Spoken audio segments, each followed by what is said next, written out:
Okay, guys, we are live. So for those listening at home, welcome to the Dungeon Musings YouTube channel. My name is Kevin Madison, and I will be your friendly Dungeon Master today. Today, we are continuing on with our ongoing campaign, playing Jeff Talanian's very cool Astonishing Swordsmen and Sorcerers of Hyperborea. And with me today are the brave Reavers of Thule, the stars of our campaign. I'll go through the order I've got you guys on the screen here. Why don't you tell us who you are, who you're playing? First up is Carl. Hello, I am Carl Rodriguez, and I'm playing Iphigenia Acatendoros. She is a Amazonian warlock. I put a lot of Casey Kasem into that intro for you. So I don't know why I did that. And next up is Arlen.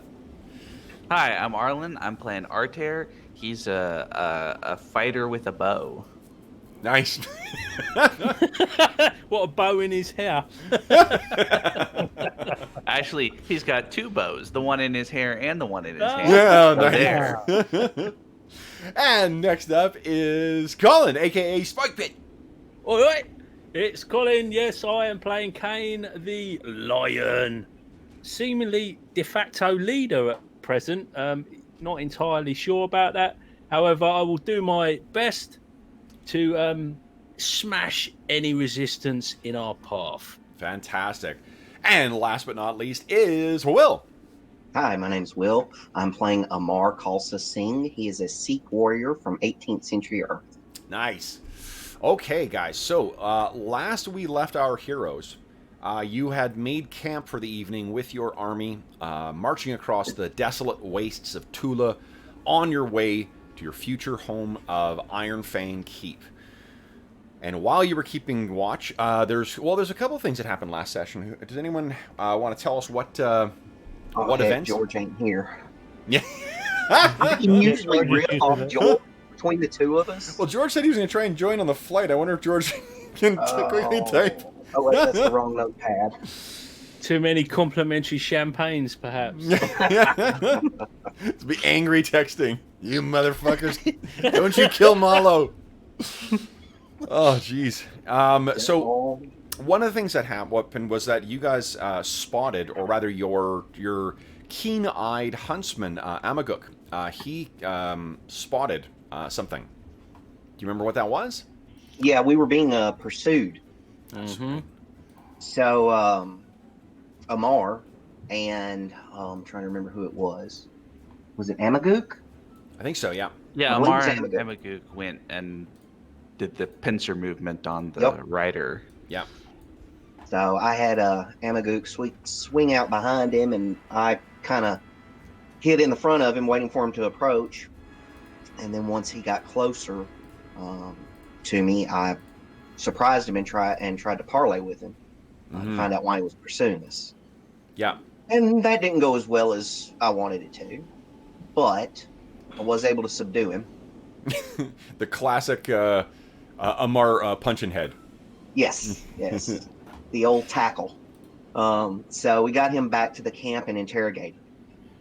Was he one of the Second Son people, or working for them, or who was he? He was working for them, I believe, and Yeah, it was, yeah. we found out, they were wanting information on us, basically, and we ended up keeping him. Yeah. Instead of sending him back. Did you find anything else out about the plans of the Second Sons? We did. If I did, I didn't write it down. Well, we've definitely found out that there were more like him out there, right? That they have more scouts. And I think we found out that they're planning something in between here and Ironguard Mott, but I don't remember if we found out anything specific about that. That's what I was wondering. Because this is some fucking world-class DMing here. I'm like, I can't remember what secrets I've revealed yet. I'll grill the players and see what. Realistically, if they're going to attack us, they should probably attack us before we get to the castle. So it's not like it's that hard to figure out when they're going to be. Okay. So while this was going on, you guys then heard this, what sounded like the clattering of planks of wood and this strange chittering and the screams of men. And that's when you came running out of your tent, and you guys are all here Iphigenia, I think that you were probably just stoically taking in this interrogation scene as well, so we'll drop you right in here. Malo is watching the prisoner with Yalmar, and maybe Amaguk as well. Actually, Amaguk, you guys can feel free to do what you want with Amaguk or Yalmar. Just be aware that Amaguk has 8 hit points and Yalmar has 6. Yeah, I think we'll keep them as non-combatants. Okay. All right. So then, you guys have just come out. This is what you see is this titanic horror of legs.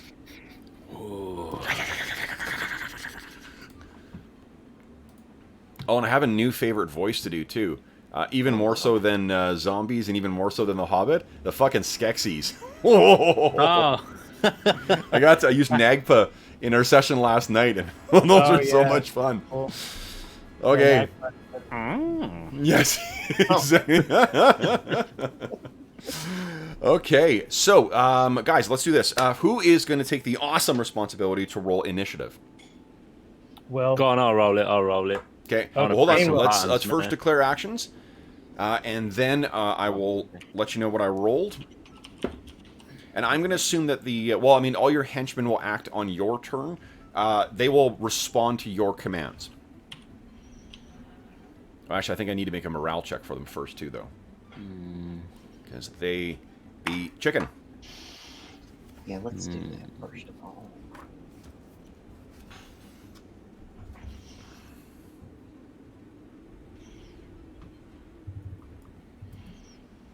All right, all right. oh, maybe I should have done that. Okay. All right. Excellent. Okay. Then, Colin. Beat my 4. Nice! Nice, nice. All right, so first up is melee. Heroes want to go. Anybody got melee? Looks like nobody does. All right, there is someone else who's got a melee action. That would be the horror of many legs. All right, man. so it's enormous. Let's see here. Its Thaco is... Wow, those henchmen have got a uncanny resemblance to each other, haven't they? Looks like they're related, right? Yeah, right. They look it for sure. There's definitely a family resemblance. Diego Moretta's highly inbred Legion of Force. Exactly. There's the one guy who just drools in the corner and masturbates furiously.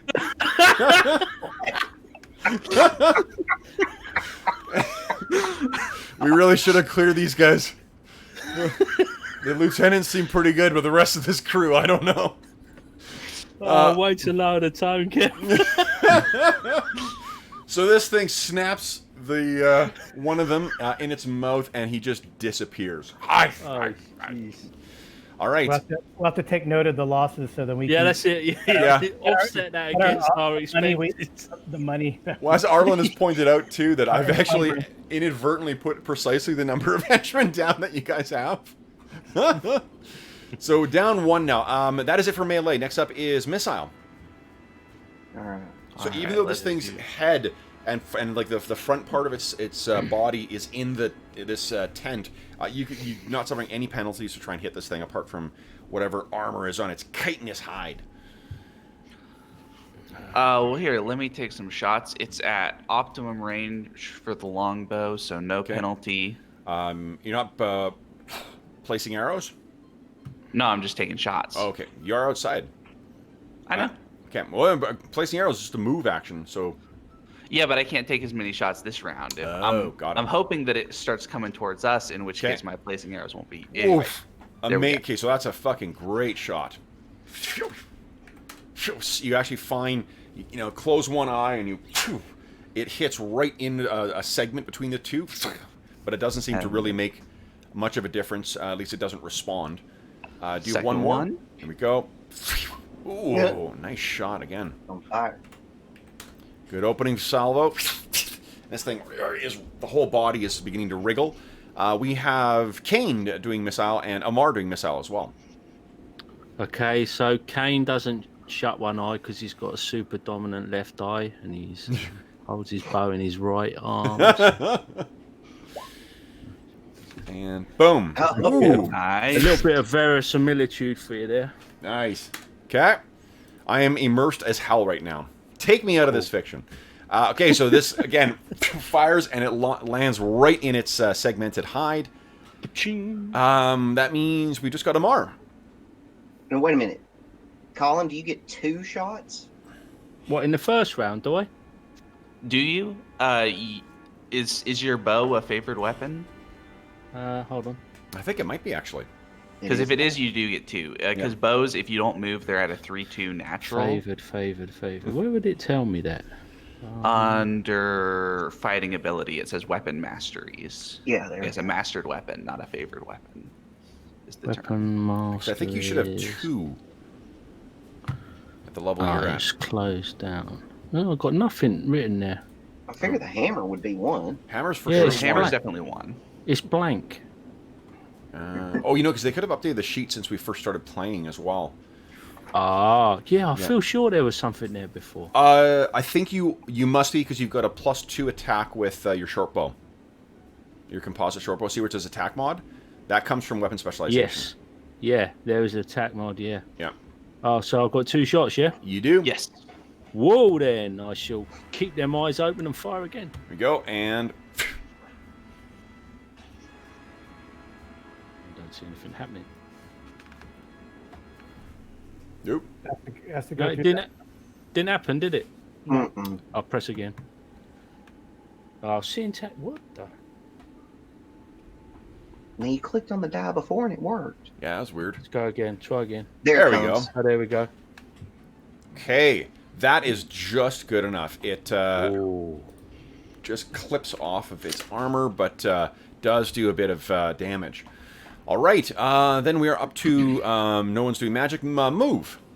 Wait a minute, I got to do my missile. Amar's got a missile. Ours Oh, coming- sorry, Amar. Sorry, go ahead. No, it's all right. So he's firing his light crossbow, Yep. and that sucked. Oh, you hit that guy wanking in the corner. Yeah, Good. get rid of that guy. And lo, Wanky Jim exits our campaign. Remember you fondly. Okay. Fondlingly. Yeah. Iphigenia, you're up. There's a move now. You can, yep. Okay.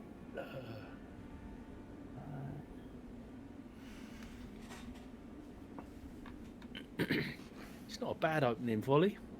Yeah, heck yeah. No, Jeez. that was pretty good. Okay. Do my move. How far am I now? All right. So then that is the end of the first phase. Second phase, we've got hold, we've got missile from Iphigenia. Yeah. You know, hurl spear. Is that what's going on? Yeah. Yep, nice. Okay. I forgot that I can cast spells, but it's fine. So toss a spear. All right, it'll be. See, does it give me an option? Okay, well, so it's armor class. It's actually the second. So it's armor class 2, by the way. Armor class 2. Yeah, because I'm a little further than the. Oh, I see. I got it. Okay. Yeah, that still does actually lodge into this thing's side. So Alright, this thing. So bristling with. 7 points. That's good. Yeah, that's a Yeah. lot. You guys did. That's a good opening thing. Let's make a morale check here. And I scream at it. Okay. Whew, this morale is high, though. All right, then, phase 2, guys. First up, we have... Oh, I guess we are in phase 2. We did melee, missile, hold, and move. This thing brings its massive head out, sees where you guys are, and then it will surge forward. As it comes out to, you see the last little boot in its maw as it kind of and swallows the henchman that it had snapped up. And boy, it can move quick. Actually, I don't think it can... Hold on, it was right there. Let's see here. 10, 20... Okay, so it gets there, but it does have reach. All right, now, Iphigenia, you want to get an attack off before this thing does. Okay, so that is the end of the round, guys. Everyone declare your actions, please, and then we'll have Colin is still king of initiative. Okay. Oh boy. This is an end of a friendship initiative roll. Oh boy. It's been fun playing with you guys. We've had a good run. What was it, January or this time last year? January. This one started in January as well. Yeah, we've got... I think I've only got two campaigns that started in January that are still... Like, we've got groups that are still playing together, but actual campaigns, this and the Starfinder campaign are the two... The last ones at the dance. Right, so when can I declare a defensive stance? Like, because I'm gonna because right now it's the even round, so we're front loading attacks. Yeah. Can then you go defensive after, or? No, your defensive is what your. Oh, okay. You just declare that stance at the start of your turn. Okay. Well, I'll just do this then. Okay. Colin. Beat or tie my 6. Oh man.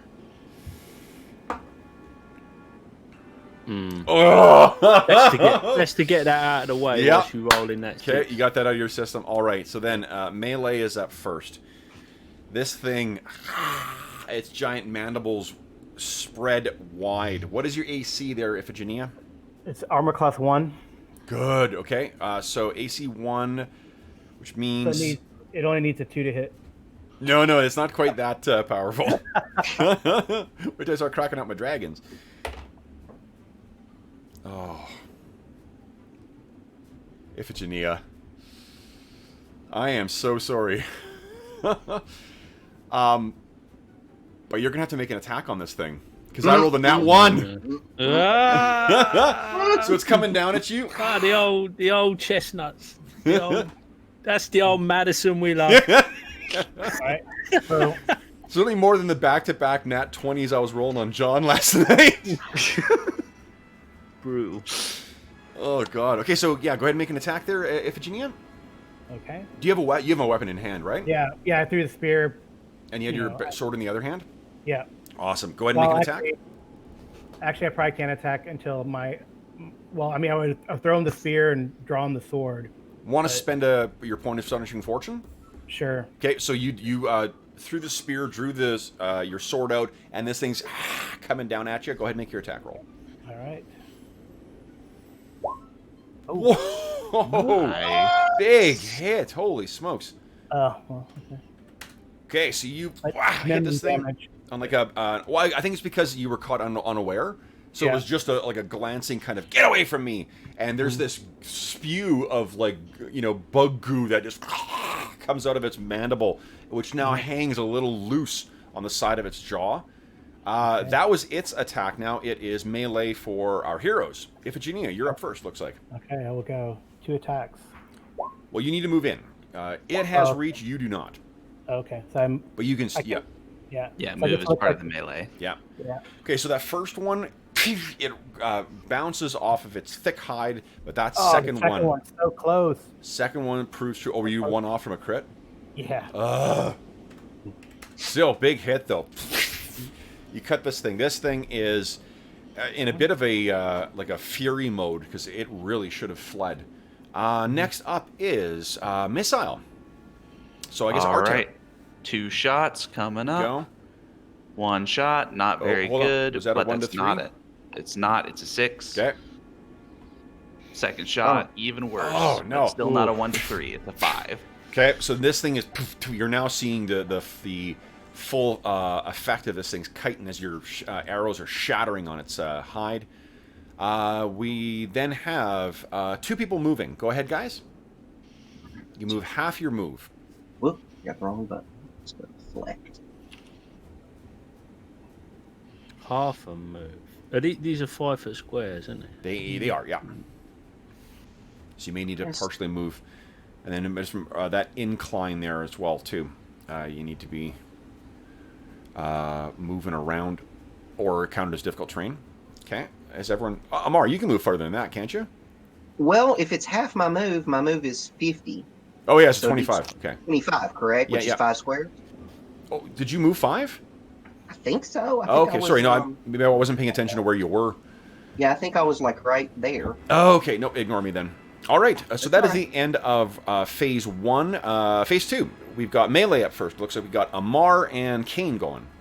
Yeah, but I'm not close enough to hit him. So. But remember, you can No. still But use your move. You get a half move again. Okay, so I can use the half move. Yep, Okay. you can always use half move. You can also attack and then move. You're very mobile in this game.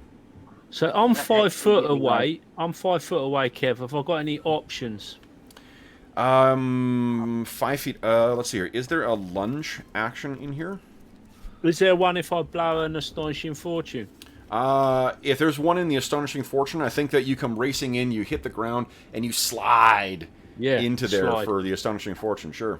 Yeah, because Iphigenia needs some backup there. Yeah. Go ahead and make your attack roll. Amar, give me a dexterity check, will you? D6. Oh yeah. I'll see if you can just spring up that thing. Yeah, I'm actually closer than that, but it's snapping to grid because my half move would be 25. Okay. So a test of Dex. So you know, like the feeling of an aluminum bat on metal. That is the this thing's hide like the arrows are sinking into its soft kind of under the rest of its segmented body. This hits the actual chitin and it's just like Yeah, back up for your elbows. Okay, and Amar, you come racing up, and you just do a kind of a, you spring off of a rocky outcropping, you leap up, and you are right next to this thing, so go ahead and make your attacks. All right, so let's try and waste this thing. Come on.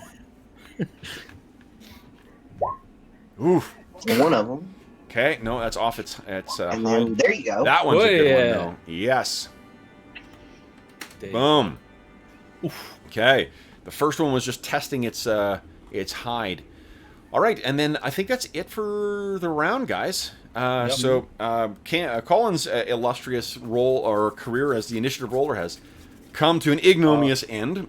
So The sun has Will, set. The sun has set on my initiative rolling. everybody declare your actions, please. And then once I hold mine up, we'll get you to roll for initiative. Actually, I'm going to check morale on this thing one more time. Oh, man. Okay. Will, beat my 1. There you go. Okay, so you guys, who's got melee? Kane Smash.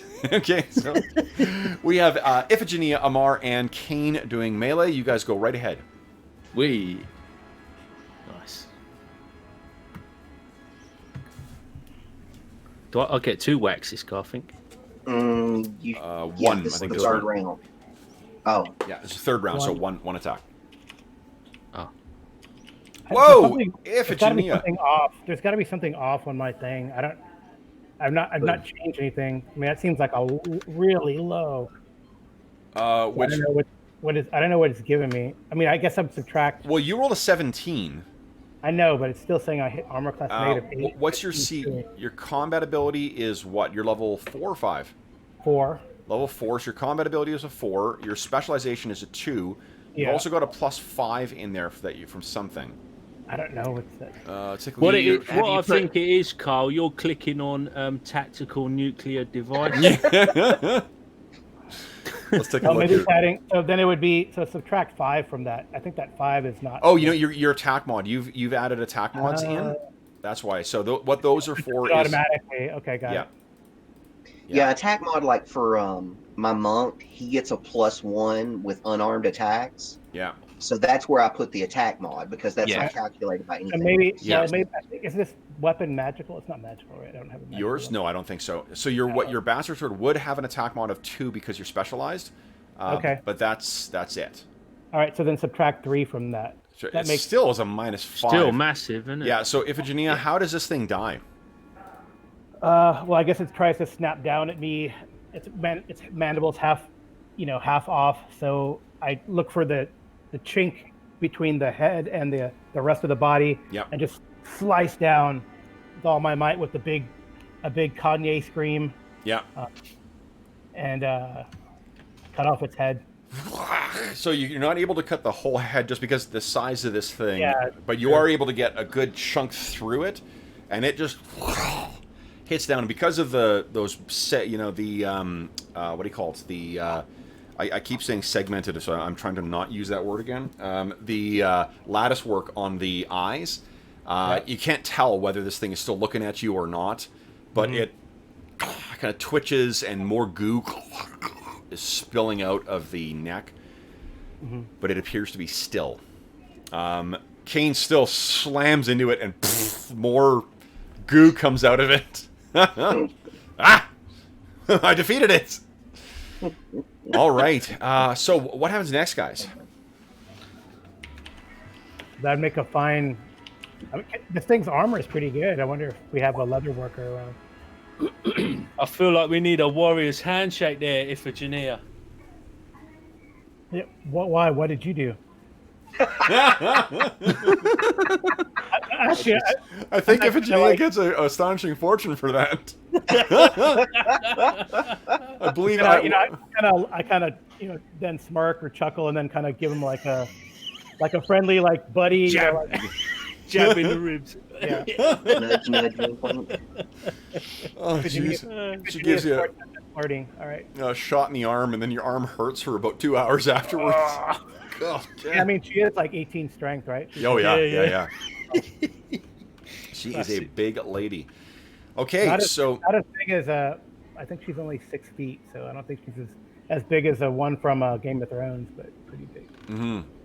So with this thing defeated, obviously, about the whole camp is kind of have stirred at this point too. What do you guys do, if anything? We should probably investigate where this thing came from to make sure there aren't more of them on the way, right? Yeah, like a hive or something that we happen to camp over. Yep. Yeah, I'm gonna go into the building and see what the morale is looking like in there. Might be time for a rousing speech of some sort. Sure. Somebody needs to bury Wanky Jim. Let's do. Yeah, poor old Wanky Jim. He died doing what he loved. So, yeah, And he's, with the foot on the less. apart from the casualty from this thing being eaten, and Wanky Jim, who we didn't count as an actual member of your. It turns out he was more of a hanger-on than anything. But you go in here and Literally. why don't you, Kane, give me a 2d6 roll, please. Okay.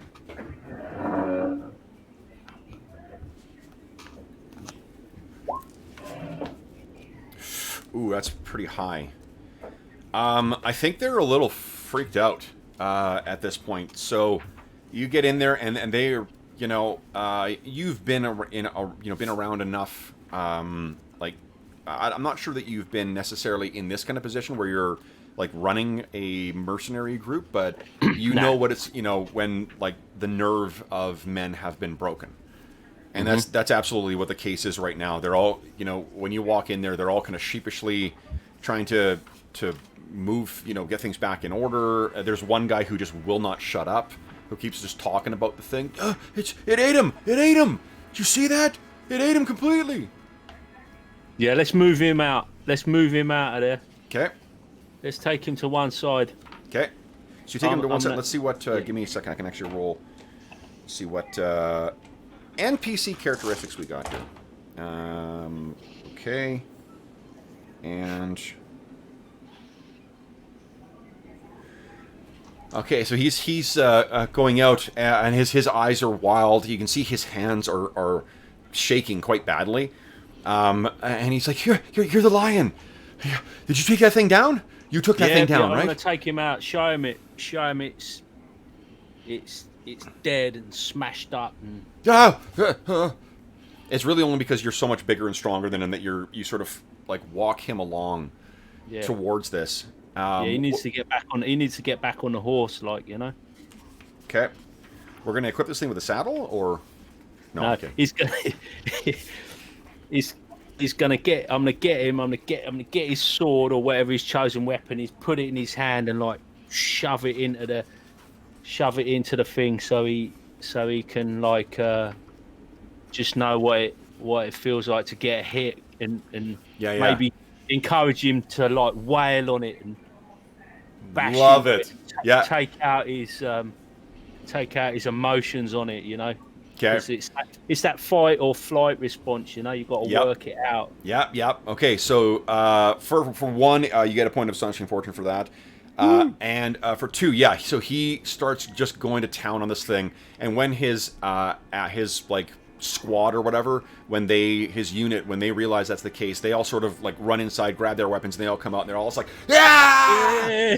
And start kicking the shit out of this dead thing. So it turns into this kind of like, celebration, and someone shouts out, "Can we eat this thing?" And then we're just like, "Oh, what are you? You'd eat anything." That's what I was thinking. Actually, Yeah. So was I.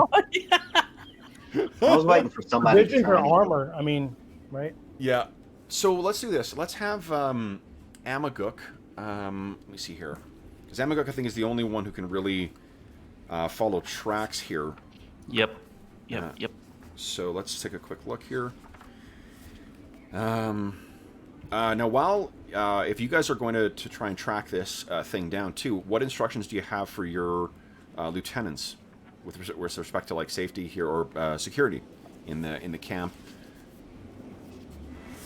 You've been keeping like what seems to have happened. There are guys keeping watch here. This thing just slipped past them.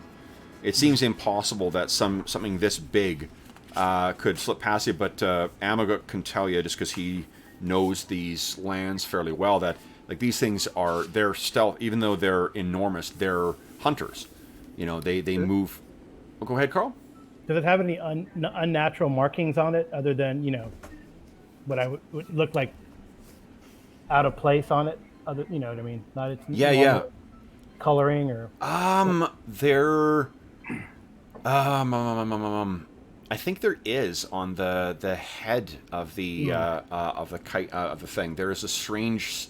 You're not sure if your eyes are playing tricks on you, but you know what? This is your native tongue. It looks like the letter theta. Interesting.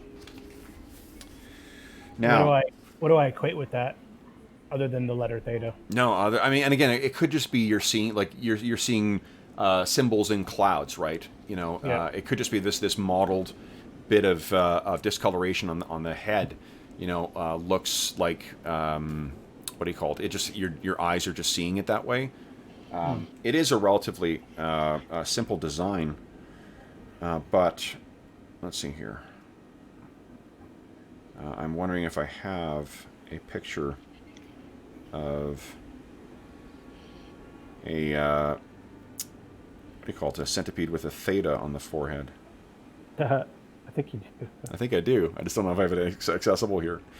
In fact, I'm fairly certain I don't.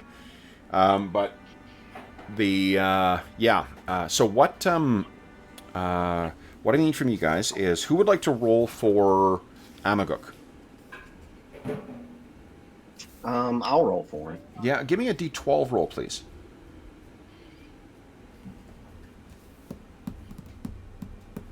Okay, so Amaguk goes to the kind of the edge of the camp, and he's doing that. Amaguk again is our Inuit hireling that you guys have, a huntsman that you hire to assist. So he's off near the edge of the camp, and what it looks like is, where this thing has moved along is this. It's if you took a really wide series of poles and then kind of poked things in along at different distances to make kind of a trail. So there's, even to the naked eye, it would be relatively easy to follow once you saw the pattern. As soon as you lost the pattern, it would be very difficult to see again. But there's all these holes in the ground, and we're still in for this train. We're back in the tundra, the sprawling leagues of tundra around Tuleborg.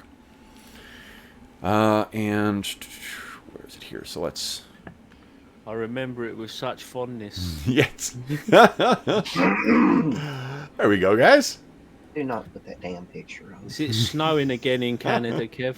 We have an office in Yellowknife, and I intend to take a trip up there just to take a bunch of reference photos for you guys, so we can have a variation in our tundra photos. Turns out it's tricky to find a tundra photo that doesn't have a bunch of people in it, or like like power lines in the background or something. Yeah. Yeah. Okay. So Amaguk does find this, and he thinks that he could quite easily follow this as well too. It may be, some distance. It's evening right now, so you would be traveling in the dark. But with a light source, you guys could quite easily track this. Unless there's snow this evening, then you could probably track it tomorrow as well. But the rest of the caravan will be going. So what are you guys thinking? I'm thinking, why would we want to track this beastie? It's mission creep. Oh. Well, I think we were just wondering if it has a lair and a bunch more of them close by, then we might want to move the camp. Yep. I guess we can ask the huntsman, are these things common around here? Not common, but known. Mm-hmm.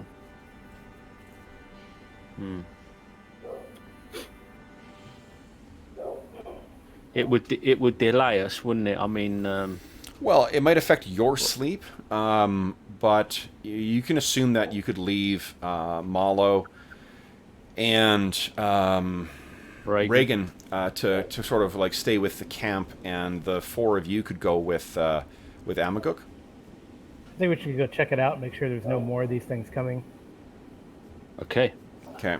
It's such a big thing, and it moves so quick, it may have a fairly large range, but you could definitely carry on. So you begin tracking this thing, and let me see here. Just want to see something, guys, what I've got loaded in here. Kane likes a bit of monster hunting. He's got no problem with that. Heck yeah. It's good, honest living. Good sport. I'll let you attack first this time, Kane. Okay. You're too kind. Okay. You begin following the tracks, and Amaguk is keeping a pretty good pace along with this as well. Who is carrying the light source here? Let's see. Not it. Anybody? I'll carry a torch or something. Iphigenia, what are your cantrips again? Not light. Not light. Okay. I have yeah. Okay. So we'll say Kane's carrying the torch. You guys are. Yeah, I mean I use a shield, but Kane uses like a two-handed weapon, right? So yeah. Just drop the torch. Okay. Yeah, if I need to, I'll just stick the torch in the ground. Okay. So you guys are making your way along. Now the trail. I'm trying to think how we want to do this. Like, do you want to? I've rolled a random amount for where this lair is, because it is reachable within a certain length of time, but I want to know how long you guys would keep looking. So, a full night, if you're going to definitely spend the full night doing this, I would get you to roll a d8.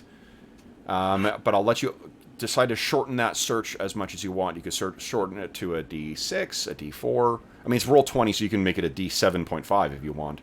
So, well, I would say that we only want to go out as far as half of the total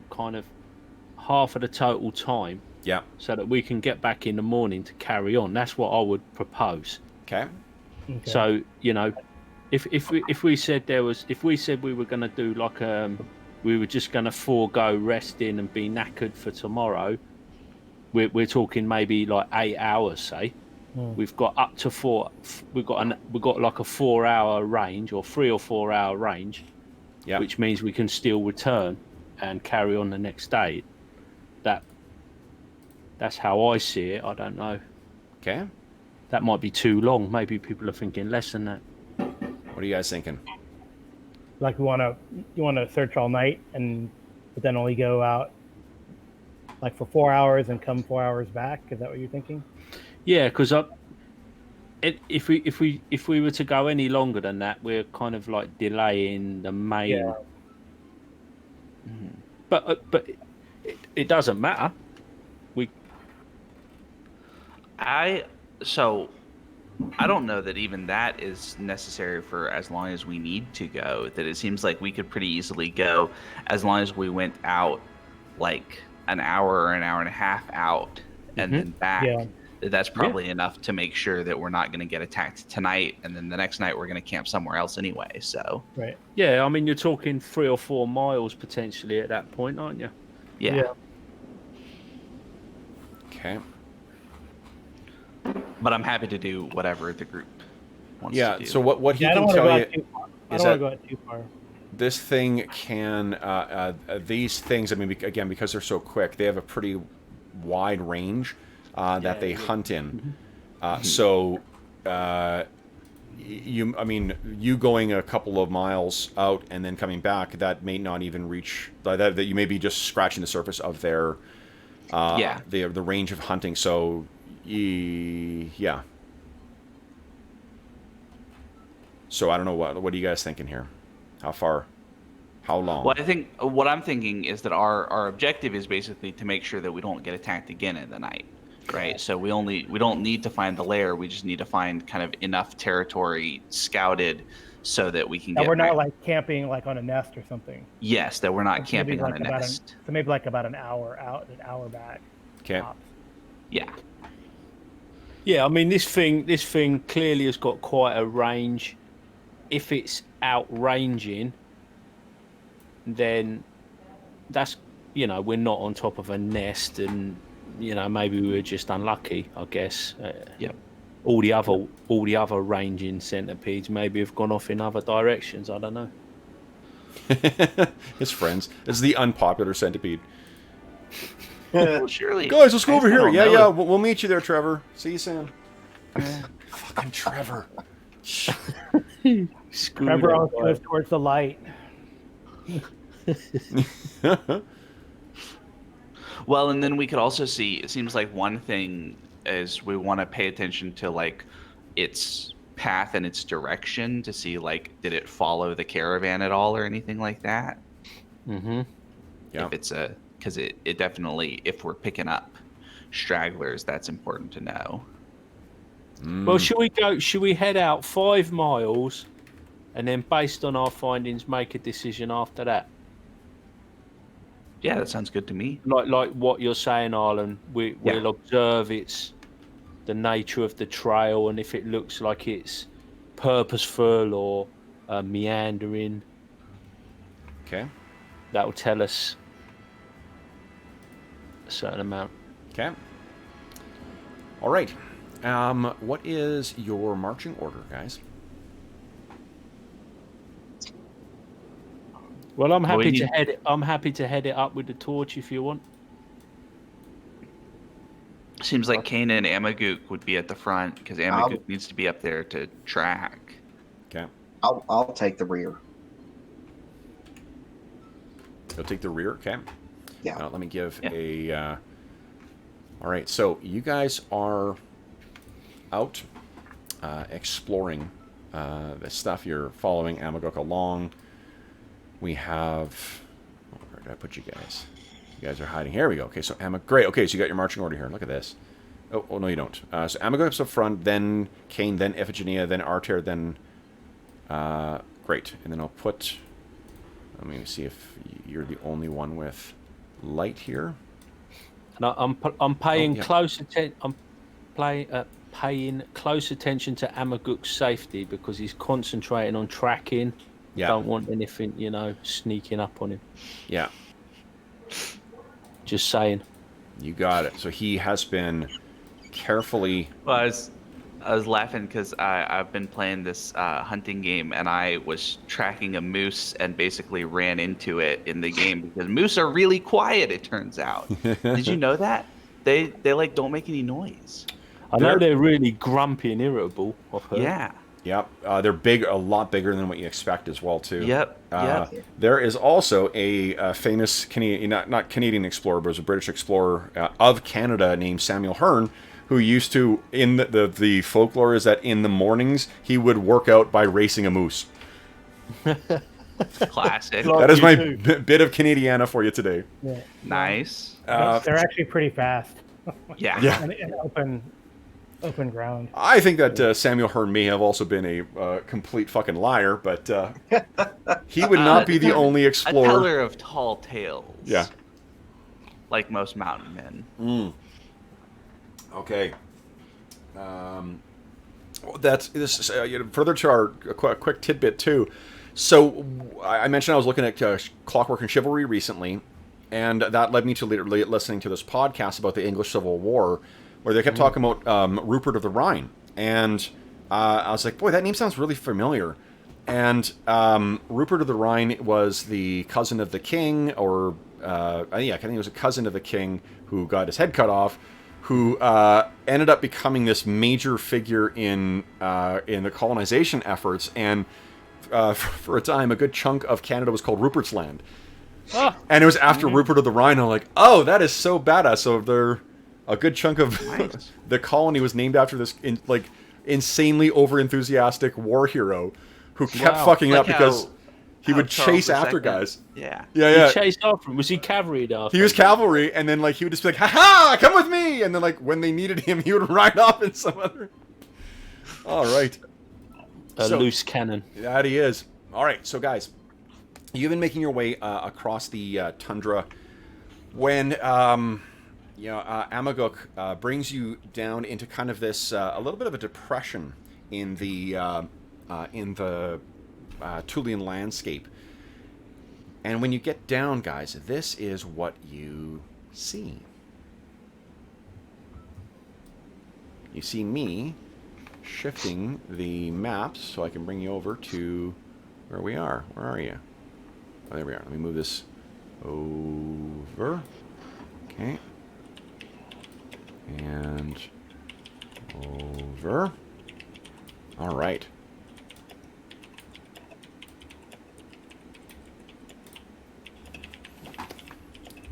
And this is where we are. Let me move you just a scooch forward so you can see.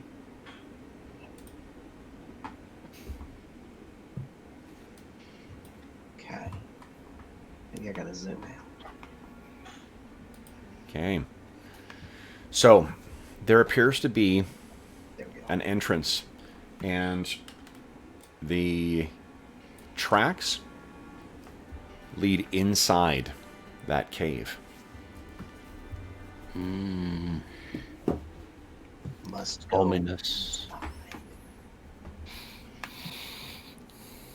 So I reckon we just turn around, guys, and go back, yeah? How far have we traveled? You've far? traveled about 5 years, right at your limit. Okay. Now, let's see here. I mean, what sort of video would go in there? Amaguk turns and looks at y'all, and he says, "I will watch the outside." Uh-huh. Yeah. And he nods his head and he says, "They are hoarders." Ooh. Now you're talking. Yeah, see, there's that dangle of treasure out in front of us. Because treasure equals XP. Yep. Well then, guess I'm gonna put the bow away and pull out the melee weapon, and shall we advance? After you, sir. Okay. Okay. I don't have the It's all right. light. No, so- it's all right. No, it's all right. I'm joking. Let me get this a little smaller here. There you go. So, guys, let's move yourselves into your sort of just at the entrance there. It looks like multiple entrances, or am I reading that wrong? No, that does appear to be the case. So do we, what do you reckon, guys? Do we go for the big entrance or one of these little side chutes or what?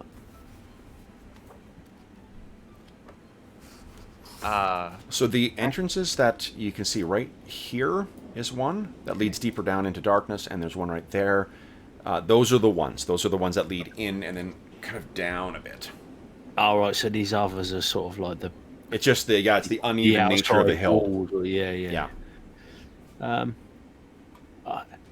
I say we take the front door, not the tradesman's entrance. That's what I was going to say. Take the bigger one. More likely to have Tradesman's more entrance. room. Round side, riffraff. I'm not skulking in the back door.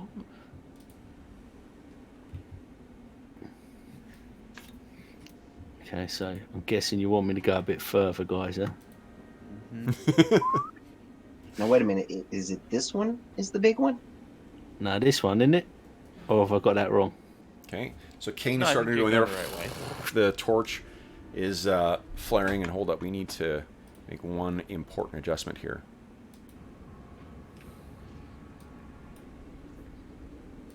Oh, Amagoog. Stay there.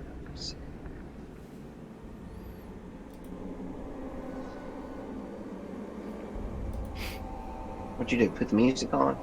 I may have changed the music. Yeah, I thought I heard something. So Kane is, you're looking in, and as it goes in, it arcs to the left, and then the cave continues down. It smells down there as well. Yeah. It's, Anybody who's watching the stream, this might be a good time to refresh your popcorn and drinks. Get ready for the main event. Speaking of refreshing popcorn and drinks, guys, I see that we are almost at our midway point. Before we venture further into the cave, why don't we take our mid-session break? Oh, look at that segue. Not my first time to the rodeo. It's a professional. Yeah. You must be podcasters. Oh, maybe allegedly. That's great. All right, cool. So let's we'll take our break here. You know what? And I will put on our turn on the creepy music for a sec and put on our intermission music. Intermission music. There we go. Intermission music is on. We'll be back in a couple of minutes.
All right.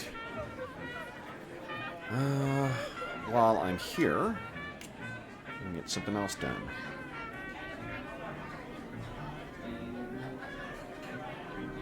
maybe I can turn off our jazz nightclub. Let's see here. I was using... Oh, yes. There we go. So I am really looking forward to when our Barrow Maze campaign gets back to the actual Barrow Maze itself, too, because using dungeons in Roll20 with the dynamic lighting is just so fucking cool. Yeah.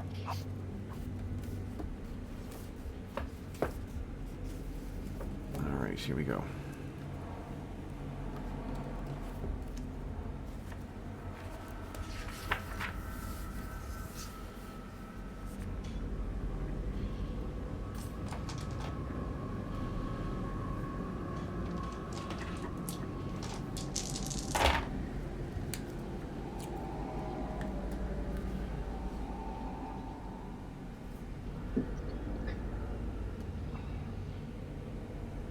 Speaking of the music, I actually bought my first synthesizer a couple weeks back. Oh, no kidding. Yeah. So I've been playing around with it and having a good time with that. Cool. Yeah. You know, it's funny, we were, some of my sentiment, like, I'm a big Joy Division and, like, Depeche Mode and New Order. I was telling him how, like, back in the day for those bands, because we were listening to, I can't remember the name of the band is. The song is Fade to Grey. Their band name is with a V. It's like something or other. But anyway, we were listening to it, and he was kind of like, "Oh, it's synth," and I was like, "Well, they're not playing it on a Casio. Like this is back in the day when like you were a hobbyist. You would build the synthesizer. You know, like you would build a drum kit and stuff." He's like, "Oh," and Visage, that's the band. Visage, yeah. It's a great song. Yeah, it's an actual analog monophonic. So yeah, it's got that good warm sound. Wicked, very cool. Back in the day. So that's valves and stuff like that, is it? Is it valves, Will? Oh, valve is the same thing as a tube, right? Yeah, tube. A vacuum tube. Yeah. Yeah. That would give it a warmth, I'm guessing. Yeah, it does. It gives it the warm sound. Now, I mean, don't get me wrong. There are a lot of virtual, digital synthesizers that are maybe recreations of the analog sounds, and some of them are excellent. I mean, some of them are really good, but I prefer to stick analog. Mm-hmm. I listened to for my RPG sessions. I was running in the Western Lands for basic fantasy RPG. And I like to throw down some John Carpenter stuff. Oh, nice. Mm-hmm. Yeah. That seemed to fit the picture in my head. I actually got to meet John Carpenter with my son. Oh, cool. I'm trying to remember when it was. It's been a few years now. It was when he was on tour, doing the music, and he had released his new album, which was nothing but music. And so my son and I went to Chicago to see him, and I paid more to get the meet and greet tickets. So that was really nice. I gotta say, Will, whenever you talk about your son, it reminds me that you are secretly Batman. I'm Batman. Because your son is Robin. He's Robin. Yeah. That's right. He's the boy wonder. Yes. And it's so funny, that's who he's always... I blame the Teen Titans cartoons and stuff. Yeah. Because he really identified with Robin early on, and he always has. He's never been like, okay, now I'm older, it should be more Batman. Nope. Yeah. The funny thing is, there's I have friends who are like kind of passing comic fans who will get their kids, those T-shirts that say like, when I grow up I want to be Batman, and I had to point out to them, I'm like, Batman's parents are dead, guys. Mm-hmm. Like what are you implying here? It is. Yeah. We turned up for like my face-to-face 5e gaming. Well, it's not 5e gaming group, but we're playing Waterdeep at the minute. Yep. I turned up there with all my kids play, and on Tuesday night, my youngest, he's 10. He turned up there and he's playing a Dragonborn, sorcerer, as they do. Yeah. he turns up in his Anakin, his Obi-Wan Kenobi Jedi outfit with his genre mashup Harry Potter wand. It's just like it's fantasy night, you know what I mean? Yeah. It's whatever he's got, and he just mashes it all together and rolls down to my brother's house. Oh, that's great. Oh my god.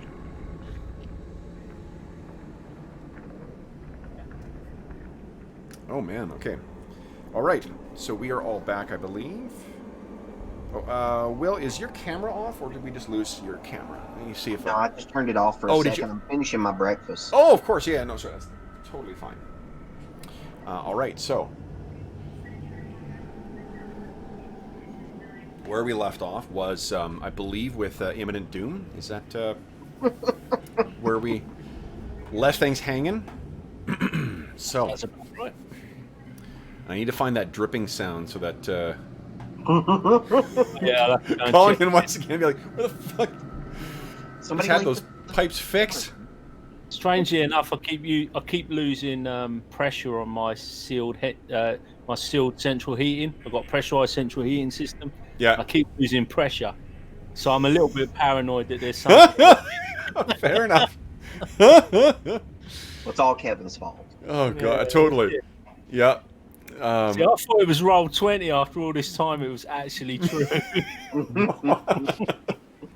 Oh my god. Okay, let me see here.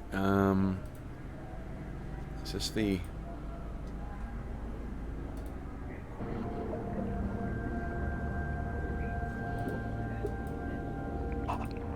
There we go.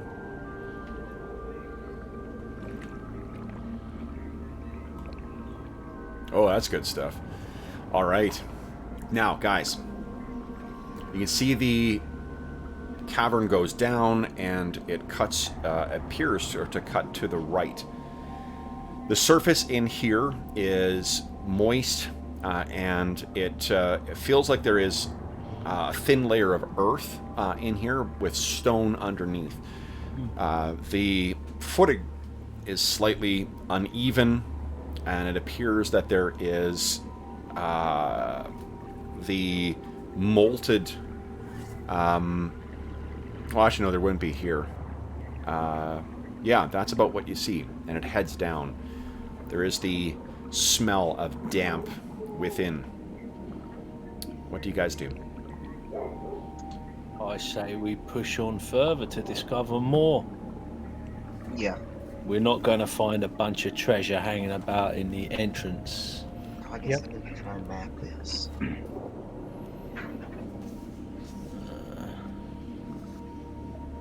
What say you, fellows? Do we wish to investigate down this side branch or push on?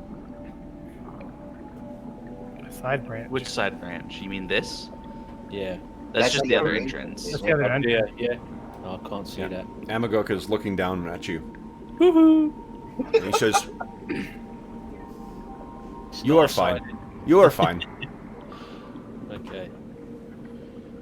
And he goes I to keep watching. suspect I should not be leading this procession. All right. Okay. So you head down, and this larger chamber seems to be the first of, well, from the echoes you're hearing, likely many chambers. And what you can hear is the sound of water. And at your feet, Kane, you can see the molted casings of the of a centipede. We are definitely in the right place, or the wrong place, depending on how you look at it. Okay. So you're looking around, and from what is the detritus that's in here, there are bones. There are, and it's of animals for the most part, but there are some humans in here as well too, human bones, or at least humanoid. Where do you guys go? Do they appear to have any identifying possessions or anything like that if we have a quick... If these remains had possessions at one point, they have long since deteriorated back to the dust from which they came. These are very, very old. Okay. What was you going to say, Carl? I guess we can give it a cursory search, right? Explore the cave and then go to Yeah, I'll head to the north and just cover that if you want to have a quick gander. Okay. Oh, everyone else is left in darkness. Oh, sorry. All right. So what... this is that thing when you're camping when someone turns to talk to you who's holding the flashlight and you're like, ah! Oh, it's a head torch. It's when it's a head torch and they look at you and they... Oh, that's a killer. There's these people in our neighborhood who walk their dog with it on, and I fucking hate these people with every fiber of my being. They walk their dog, and it always freaks my dog out, and then when they're trying to talk to you, they're just blinding you with those stupid headlights. And, like, I live in the middle of the city. When they're talking to you, can't they just, like, put the red light on? You need to use a red light. Yeah. I'll tell you one thing. If you're such a stupid motherfucker that you're walking around the city with a headlamp on, you're not someone I want to talk to anyway. Here's your sign. So infuriating. It's not judging you, but... No, I'm fully judging you. There are life decisions that those people made of thinking, like, do I need a spelunking lamp to walk around the middle of suburban Calgary? Yeah, I do. And that path that they're along is a path I never want to intersect with. I guess take a torch. Presumably you have like street lights, right? Yeah, like there's street lights everywhere, and even in the park. Like we're rarely overcast here, so it's usually you've got more than enough light to be able to see. But even then, you're walking through a park, like it's a flat open area. It's effectively a field. It's a football field. You're not like delving into the depths of the earth or wandering through a debris-filled field. It's just. Even when I'm camping, a light source for me is like last resort, because it's got to be really dark. Yeah. For your night vision not totally. To be. When it ruins your dark vision too, like it ruins dark vision. I'm walking around the campsite with one eye shut all the time. Yeah. Just like I've got the pirate thing going on with the one eye.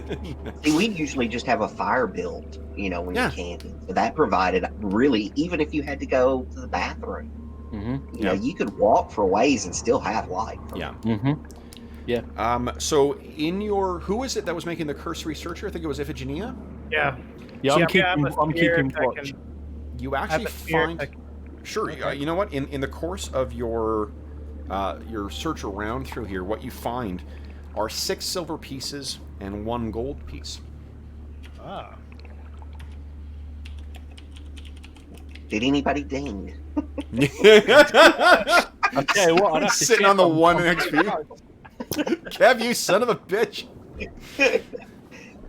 Is this an entrance? Is a coinage? I mean, the coinage is something you don't recognize, actually. So over here, this is a passage that seems to lead further down, and your eyes aren't playing tricks on you, Amar. There is a passage over here as well. Okay.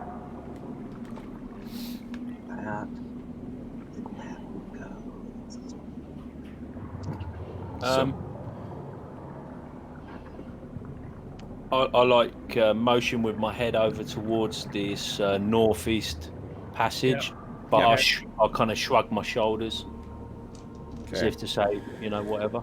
Now let's see here. So is it continuing? Is it going down or is that Kane? Up? Yep.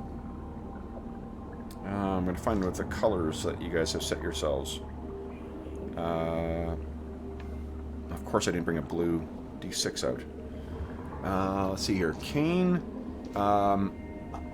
Iphigenia, Arter, and I can color code this. Can I have the green one, Kev?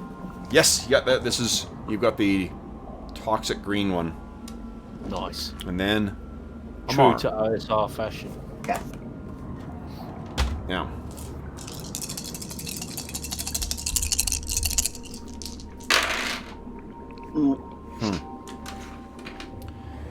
Amar, Yes. you think you hear the sound of skittering from this direction. Let's see. Great. What with 5, 10, 15 feet? So, Amar looks at his companions and whispers, here's sound from down here. Pointing in this I can't direction. remember. Do monks have the hear noise? Yeah, I'm thief pretty ability? sure. Let me look. Give me that you roll. said that, and I was like, let me go look. Yeah, I'm because pretty sure we do. if you do, I'll treat it just like I do stealth, where like that's you being Right. even better. If you can make that roll, let's see if you can pick up any further information. Okay, so roll a d12, correct? Please, yeah. What's my check? Yeah. That's not good. Oh, I don't think you actually have it. You've got move silently, hide, and discern noise. You do. Yeah, it's on there. Kev, reading is key. Yeah, literacy with it. Okay, and what's you do have a wisdom modifier, I think, because your wisdom is quite good, isn't it? Yeah, my discern noise is 7 of 12 right now. Okay, so yeah, So unfortunately, I failed. you're not able to. You heard it, and then it was. By the time you really kind of focused your attention over there, you can't tell whether there is whether it's immediately into that corridor, whether it's an echo that's coming from further within. You don't know. Yeah. What do you guys do next? I say let's pile in the opposite direction. Do you want to head down here, or you want to run away from it? I say run away from it. I think these things might be more clever than we think. Well, but what if it comes out and eats Bites you in the Amagook butt. while we're messing around in its cave? Yeah. Right? If we're leaving it, we've got him pretty much defenseless waiting at the entrance of the cave. He's hiding. You can assume he is out there. Okay. Yeah, he's not stupid. Not just standing No, around no. waiting. Okay.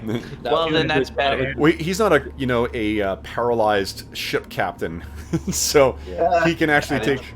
Yeah. That was a good tactical point, though. I mean, I think one good enough come on, to the lion. merit I'm one up. astonishing I fortune. one up on you. Hey. Yeah, I know what you're saying, but I smell a rat, and my instinct is to dash up this tunnel here Okay. to the northeast. So you'd rather be a rat than a lion, I guess. This, and I wouldn't expect you to understand it, but this is an outflanking maneuver.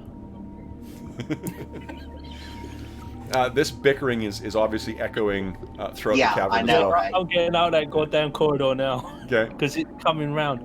I Okay. sense an ambush. All right. So Kane starts moving his way down, and you guys do. So what you can see is it leads further down. The sound of the water gets louder.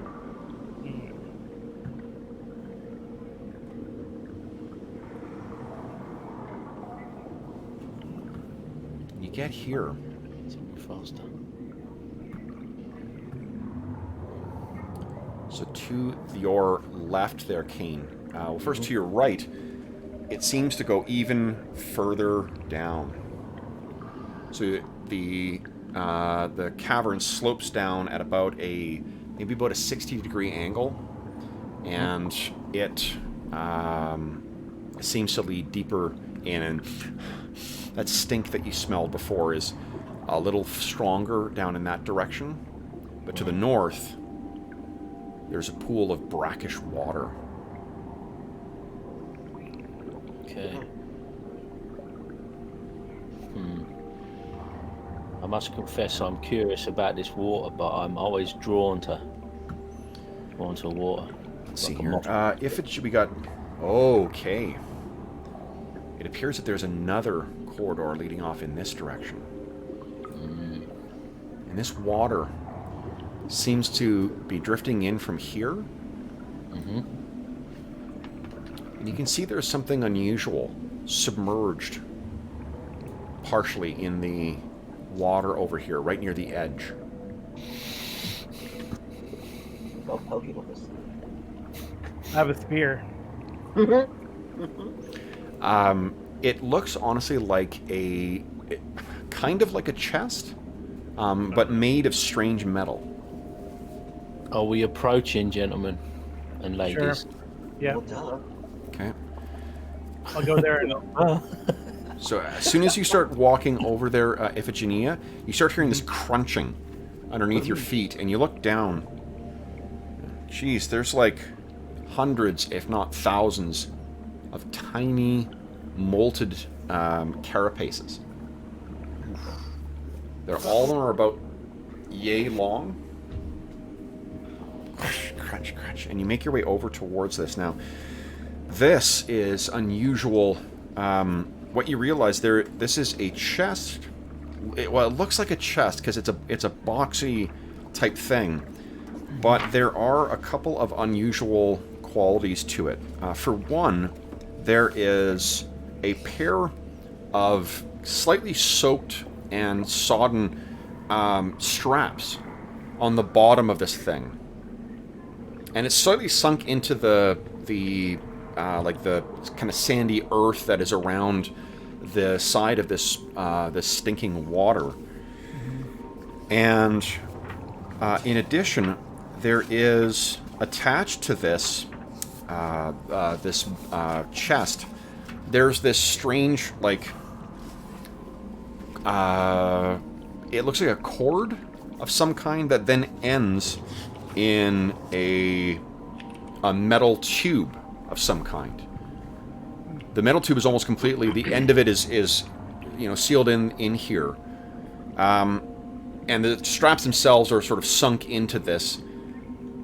But looking back, there are about maybe 2.5, 3 feet away. It looks like there's a little bit of a depression, or not a depression, but like a rise, a bit of a something that looks like it may be buried in the earth. It would be a simple matter to kick the dirt away. It doesn't seem like it's that far down. But it's underwater, right? No, this part is up away from it, the opposite end, about 2 or 3 feet away. The chest itself is sunk partly into the water. Okay. Do these straps, are they orientated towards this mound? Underneath. Yeah. They're underneath the chest. The two little mounds are actually to the left away. If you're facing this, you've got the chest is just at the edge of the water. The straps seem to go underneath, and there's some. And the straps go underneath the chest and head underneath the mounds as well, like they might be connected. Underneath the chest, to the other end, presumably. And then there is the two mounds at the about 2.5 or 3 feet away. And the cord going into a tube. Whereabouts is the tube? On the right side of the chest, facing you. And the tube seems to be kind of half buried in the sand, askew at a bit of an angle. And is that a metal tube like the chest? Or? It is. It's a metal tube as well. We That's a can bit weird, isn't it? hook it and pull it out of the water. The Sure, chest part? yeah. You can grab it, and so you grab, and it's heavy. It's about 65 pounds. Oh, like, geez, it's a lot heavier than you expect. And you hear this kind of sloshing. There actually might be a liquid inside this thing. Oh, weird. And you Okay. pull it up, and what comes up is you realize that this isn't a chest, it's actually some kind of metal backpack. Because as you pull it up, it pulls this skeleton. The head kind of falls off and drops down into the water. The desiccated remains of the chest with little bits of fabric are on the still on the rib cage, and then the weight of this thing collapses and crushes the rib bones, or the the hips, and breaks this thing. And looking back, you realize that where those two mounds are, that actually may be the heels of this thing from Of where the guy. it's positioned. Yeah. So this thing, as you pull it up, it pulls the rest of the tube out as well. And the tube seems to have a, at the end of it, it's got like 2 small little prongs, like tweezers that like a blacksmith would use to bring something delicate out of the fire. But there's a hole on one of them as well. As if it's like a hollow tube that leads further into this. Why don't, Iphigenia, I think you may have some sense of at least what, you know, this might be. Give me a D6 roll, please. Okay.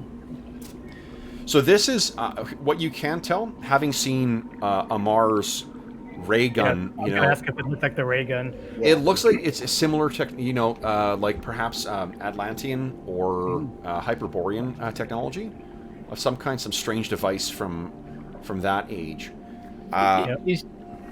Is there any iconography or markings on the chest that's consistent with the coins that we found, or anything like that? I think that the iconography on this is actually, it's closer to, it's not like directly parallel, but it's close to what Iphigenia, your culture would recognize.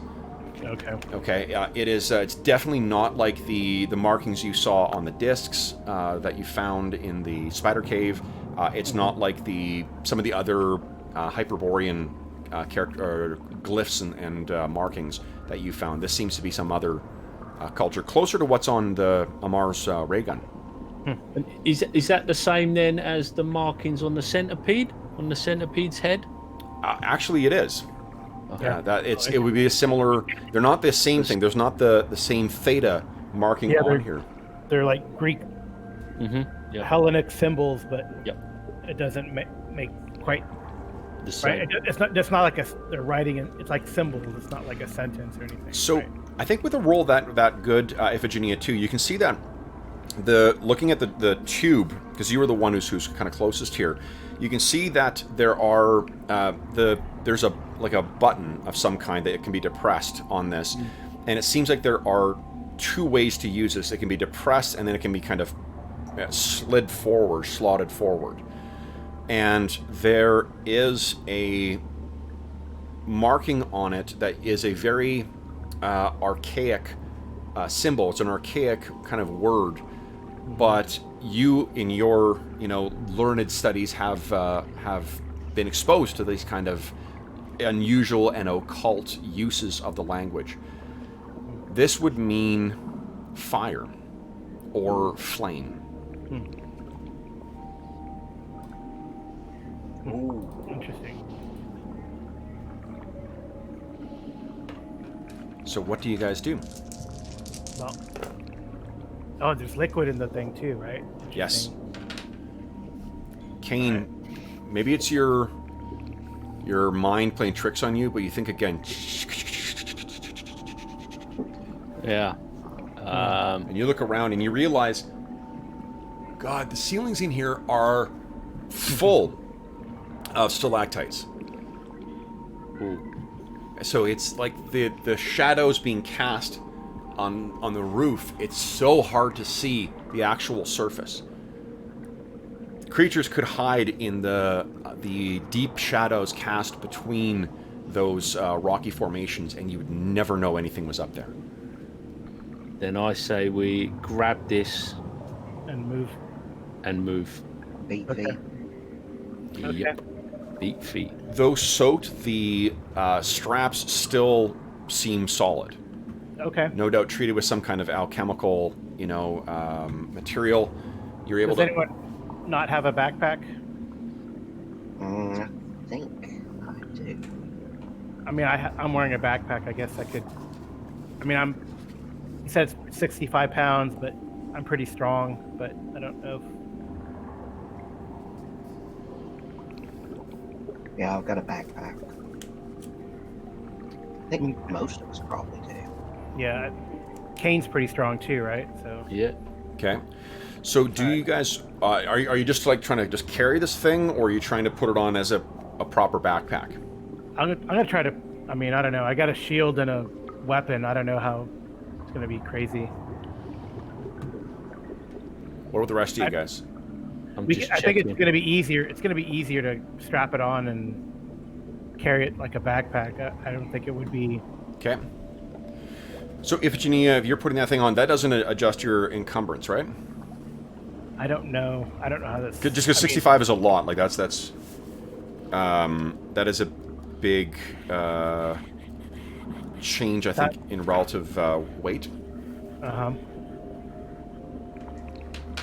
Calculated you could say it slows me down. I mean, strength score 18, unencumbered is 0 to 125 pounds. Okay. Okay. But I'm now wearing like plate mail and stuff, so. Oh, you're wearing plate mail? Let me check the weight of that. Probably the weapons and gear are not, but adding that would probably put me over. I can imagine. Okay. Yeah, you're probably over because plate mail is 40 pounds. So this that would put me over. Okay. Yeah, for sure. Okay. So you. What about Kane? Kane, do you want to carry it or no? I think Kane's in. Are you I'm in in plate. I'm in plate as well. I'm pretty much in the same boat as you, I feel.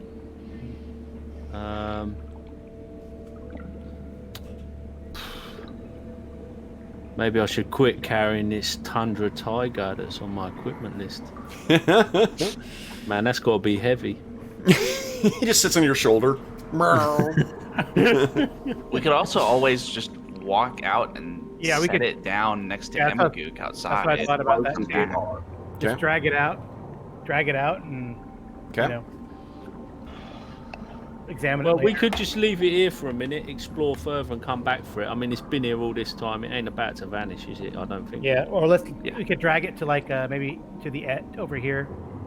Somewhere easier to grab. Yeah, like away from the water. Yeah, let's do that. These little baby carcasses. Okay. Yeah. Crunch, crunch, crunch, and you put that thing down. You can actually, now that you've moved it over as well, too, you can see that there appears to be a little station where you can place that thing on the side, the rod. Mm-hmm. Okay, so you've got that down. What happens like next, guys? Like a Ghostbusters backpack thing. Yeah. Yeah, except the kind you'd use in 1941. Right. Yeah. In Vietnam. And Vietnam. That's all the where time my you mind remember. instantly goes. My mind always goes to Vietnam. So where next, guys? I'm thinking to go through here. So you want to go down that one? Okay. Okay. I see some more water. Just get in there a bit more. Okay. So what you can see in here, guys, is what appears to be on your right there, Kane, as you walk in. There are what looks like crudely made tables that have completely disintegrated. Like one of the chairs is gone, or the legs is gone. I mean, if you feel like if you moved them because of the moisture, they may actually break apart. They've just been down here for such a long time. But the water continues to slowly kind of seep in to the north there. Is this ceiling similarly populated with stalactites? It is, yeah. Okay. Let me move into the room a little bit more. Okay.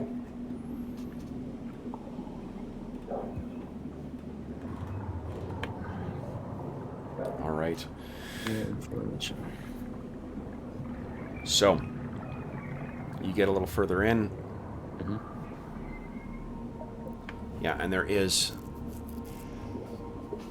you would guess maybe, well, you know what I think there is on the wall there? It looks like there are some very, let's see who spots this. Arter. You can see that as you're passing right around here, you look, and it looks like there's that kind of like grimy moisture or condensation that sort of forms next to stagnant water. And you sort of kind of move your glove across this, and on the wall there is some carvings or markings. And what languages does Arter speak again? Is it just common? Arter speaks common. Oh, he speaks Hellenic. Oh, okay, yeah. So Yeah. you can't read. Well, which Hellenic? Oh, dialect? I didn't pick one. Whatever the most common one is in Chromarium is. Okay. Which is. I don't remember which one it is. Yeah, I don't remember. So, well, in any event, this appears to be an ancient. You recognize the sort of the alphabet, but the way that the letters are written is kind of unusual, and the way that whatever the language actually is just not something you can quite pick up. Okay, but I can. So there's the Amazonian dialect of Hellenic. There's the Cimmerian. That's probably the one you speak, right? Probably. Hellenic yeah. Cimmerian. Yeah. Yeah, obviously Iphigenia speaks the Amazonian, and also she knows Thracian, Ixian. Okay. So this, yeah, so likewise Iphigenia, if you look, you kind of look over and see what Arter's studying, and this it looks like graffiti, to be honest. Like, it's not a careful, marking. This is the kind of stuff that, like, bored soldiers or bored sailors would do wherever they were posting, Interesting. There's no bodies or anything here, right? Not that you can see, no. What is? I can't read the graffiti. No, you can't. It definitely is in a Hellenic script, but it's not one that you're able to understand. Can we check these other walls for graffiti too? Yeah. So you can check that too, and it appears that there is much of the same in here too. A couple different places. Okay.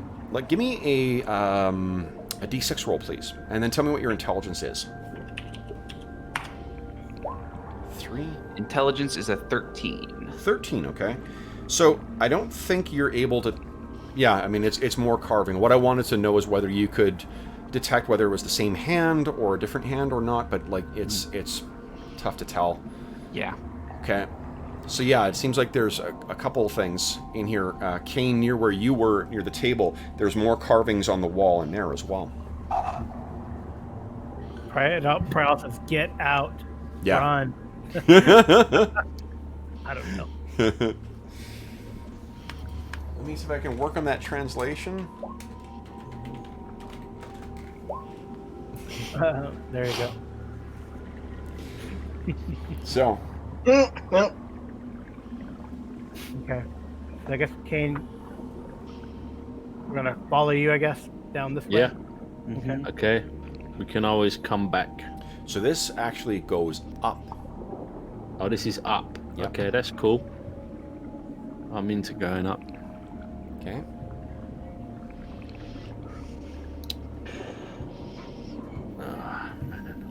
Need to zoom out my map a little here.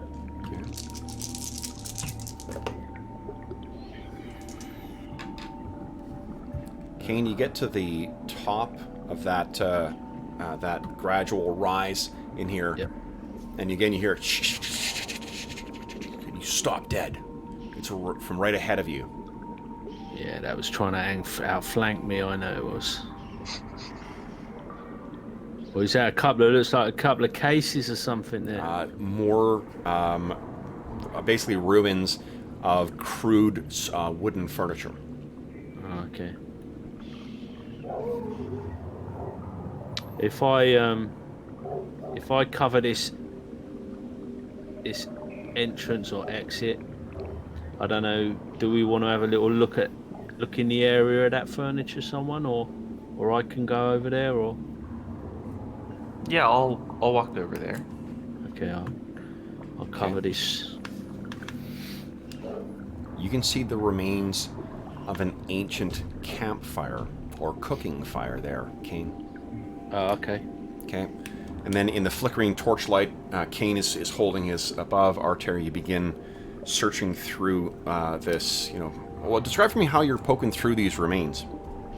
Well, I'm sort of, well, what do I see? Just ruins of furniture? Is there, like, detritus and stuff around, Yep, too? there's a little bit, yeah. Yeah, so I'm kind of shifting it around with my boot a little bit, and maybe if I see something shiny, reach down to pick it up. Sure. maybe, you know, overturn the table if that's possible to see if there's anything underneath it. Yep.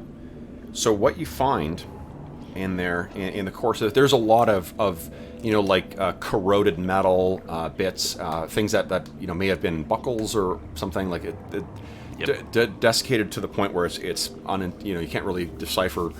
You're no you know historian or sage, so like, you just kind of cast the stuff aside. But what is of interest in there is there are 7 ancient electrum pieces that have that silver gold hue to them. You find a single platinum piece within the ruins there,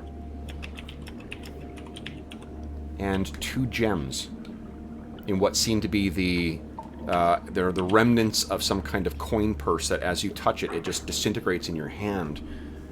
One is a tiny spinel, and the other is a beautiful tourmaline.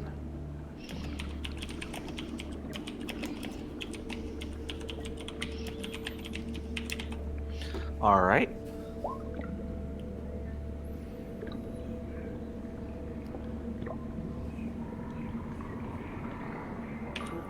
Kane, Yes. something moved on the ceiling. Okay. I'll alert the group. Heads up. Literally. Incoming centipede. Okay. How high is the ceiling, Kevin? Ceiling here is alternating between about maybe 10 and about 10 or 12 feet, but then Okay. that's the tips of where sort of the stalactites are. Uh-huh. How far the actual surface of the ceiling from which they hang is maybe another between like 5 and 7 feet, depending on the point. Okay. Yeah, so that's part of the reason why it's so difficult to see. Mm-hmm. And you're fairly certain you saw the sheen off of a black carapace. Kane. Okay.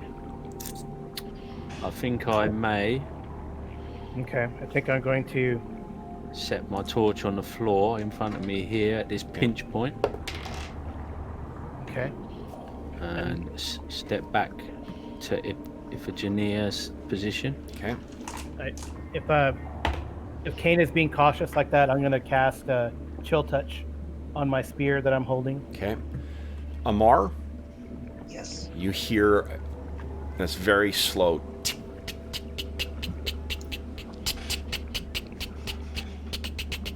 from the ceiling over here. Behind us. Something is sneaking through the ceiling. You don't see it, but you can hear it up there. Okay.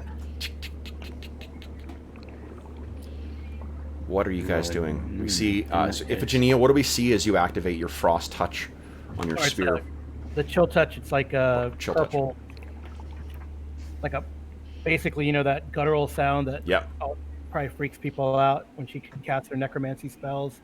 And then the spear kind of like this, almost like purple fog kind of swirls around the spear. A violet glow then will emanate from it, Okay. ready to go. Okay. Give me a sec here, guys. I need to place a token or two here. Oh, whatever for.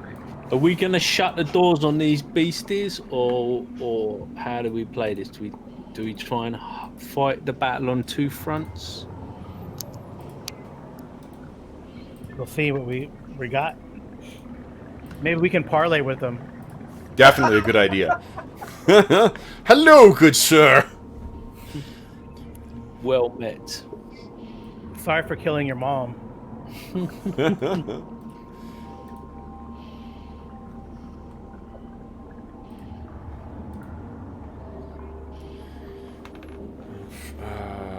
Okay, how many have we got here? Okay.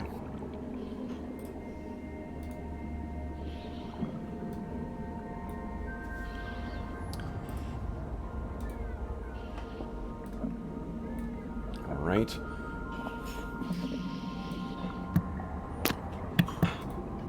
And...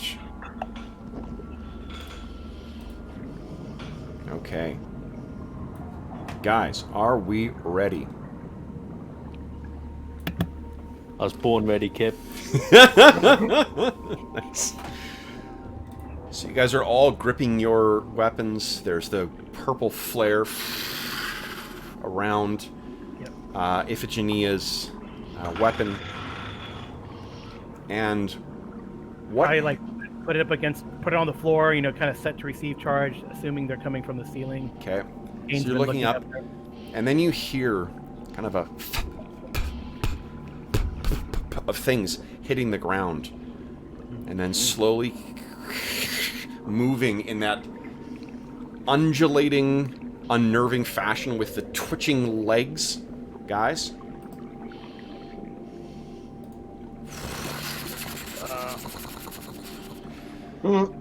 A veritable carpet of these things begin coming in towards you. I believe we left Amar in charge of initiative. So guys, would everyone kindly declare their actions? And then we'll roll initiative.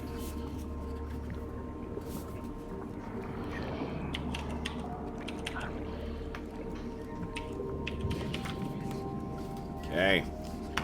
Let's change to something a little more appropriate here. Let's take this down and this.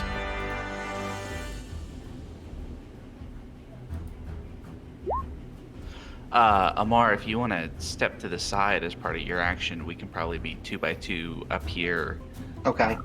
And then they can handle the other entrance. Okay. Or we could just jump up and down on these things. I like to think of it just bouncing up and down, crunch, crunch. Didn't someone make a John Goodman reference to arachnophobia a couple of sessions ago? I don't know. That flamethrower would be handy Yeah. right now. I start that be pressing that button that's got fire on it, man. Okay. Point Now, in the direction. Amar beat my 4. All right.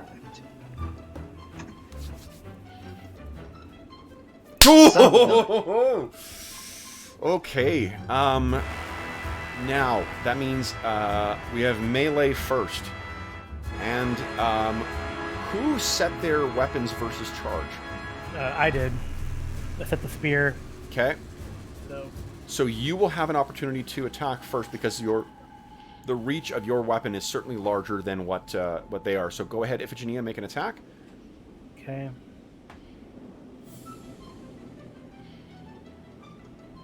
Okay, spear. All And right. you can picture that the torch is set around here, and these things are all just skittering around past it. Nice. Nice. Okay, so the first then- one comes in, and you just skewer this thing. These critters are about 3 feet long or so. So it's, you know, but because of the length of them and how narrow they are, they don't look quite as long. Although it's basically like a feather boa attacking you, I guess. So Okay. that's Yeah, I mean, it takes an extra. I don't think it matters. Does it matter? no, It's still you annihilate these things. These things are that's the violet glow goes off. It's another D4 damage, and it would have made him, you know, be kind of weakened, but it doesn't matter. okay.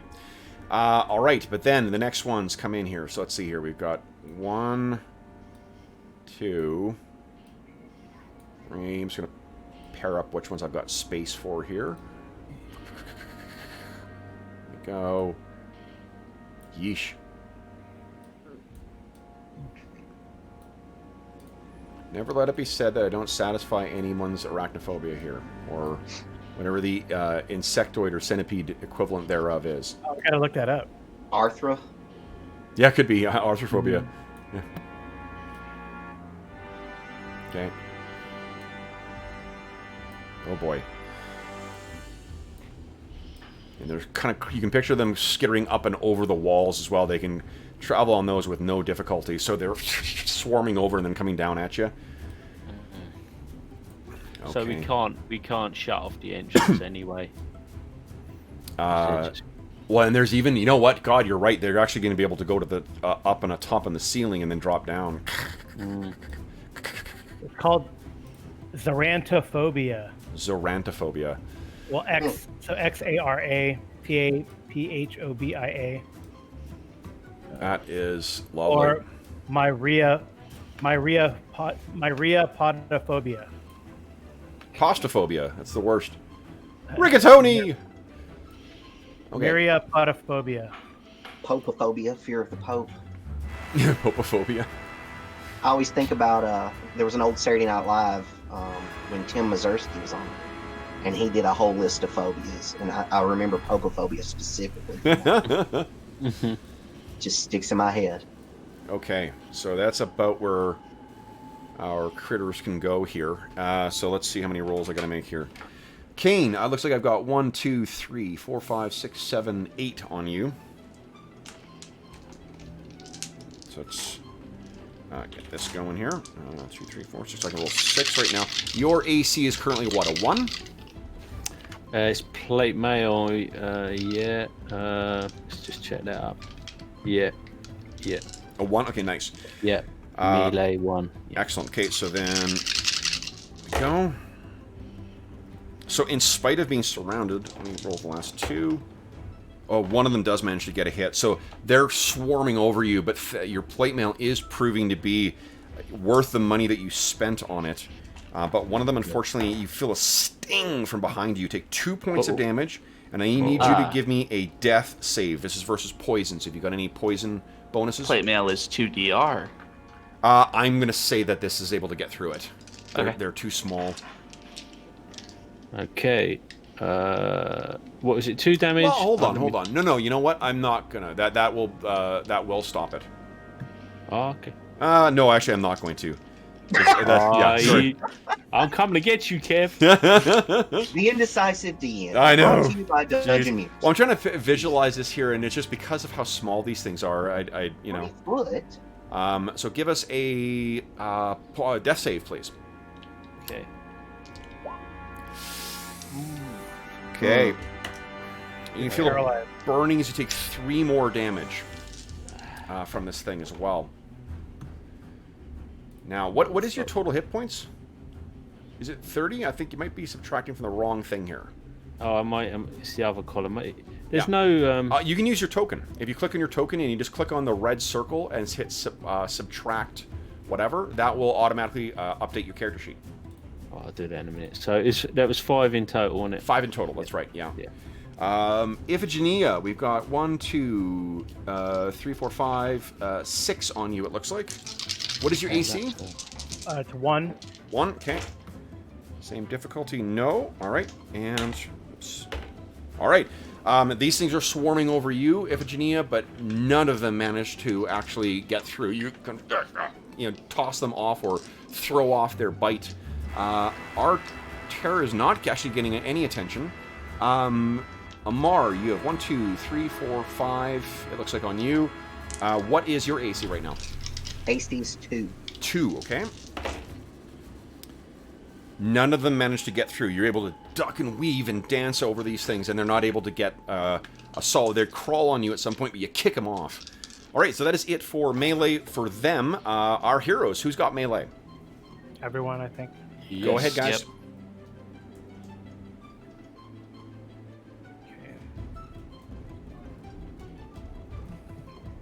Well, Nice. Okay.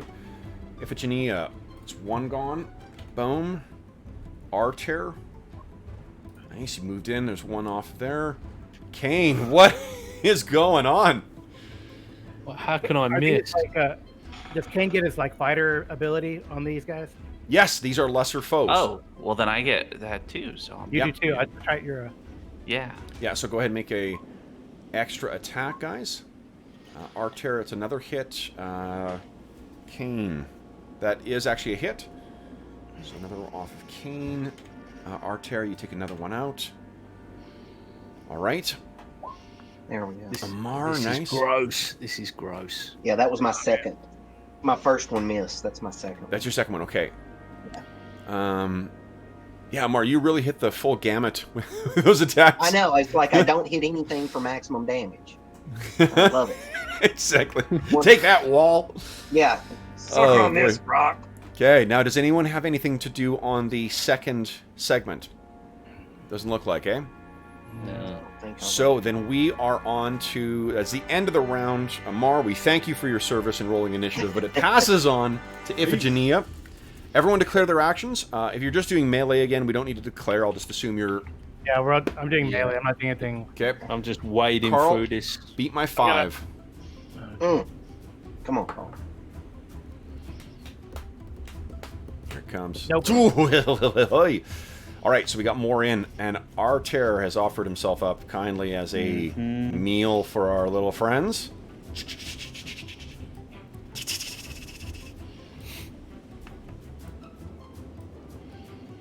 Go. Someone run and get the flamethrower.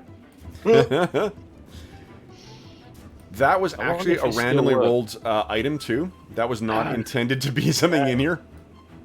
That's cool. Huh. Yeah, it was just it was one of those things I love about the happy coincidences of Soul School play.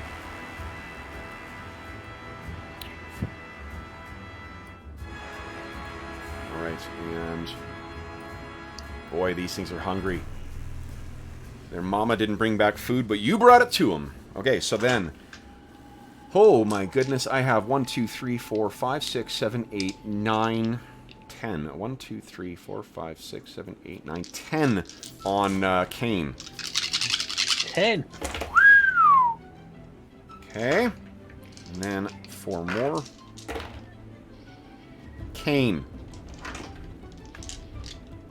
The money spent on your plate mail was well spent. Not a single one of them. Nice. So they're swarming over you, and you're... You can hear them scratching their terrible mandibles. You know, one skitters across the faceplate of your thing. You're not hit by a single one. It's like some really bad, what do you call it, reality TV show. Yeah. So we have Plunged into a cavern of centipedes. 8 on Arter. Arter, what's your AC right now? AC is 1. Nice. Okay. But it's partly from shield, so the ones that are not in the shield angle. Oof. I don't know how we calculate that.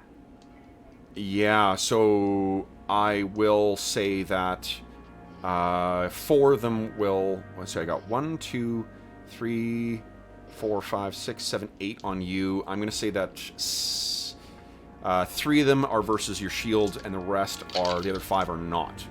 Okay. Okay. Cool. Yeah, because from where you were attacking, like the ones you were attacking, that seemed to be the direction you were facing. Yep. Does that sound fair? That sounds perfectly fair. Okay, so I'll do this. So first it's AC 1 for these. None of them get through, and go ahead and give me 1 attack roll. I rolled an at 1. Got an opportunity attack here. Ugh. Apparently these things are freaking you out. Now, what is your AC versus the non-shield? 2. 2, okay.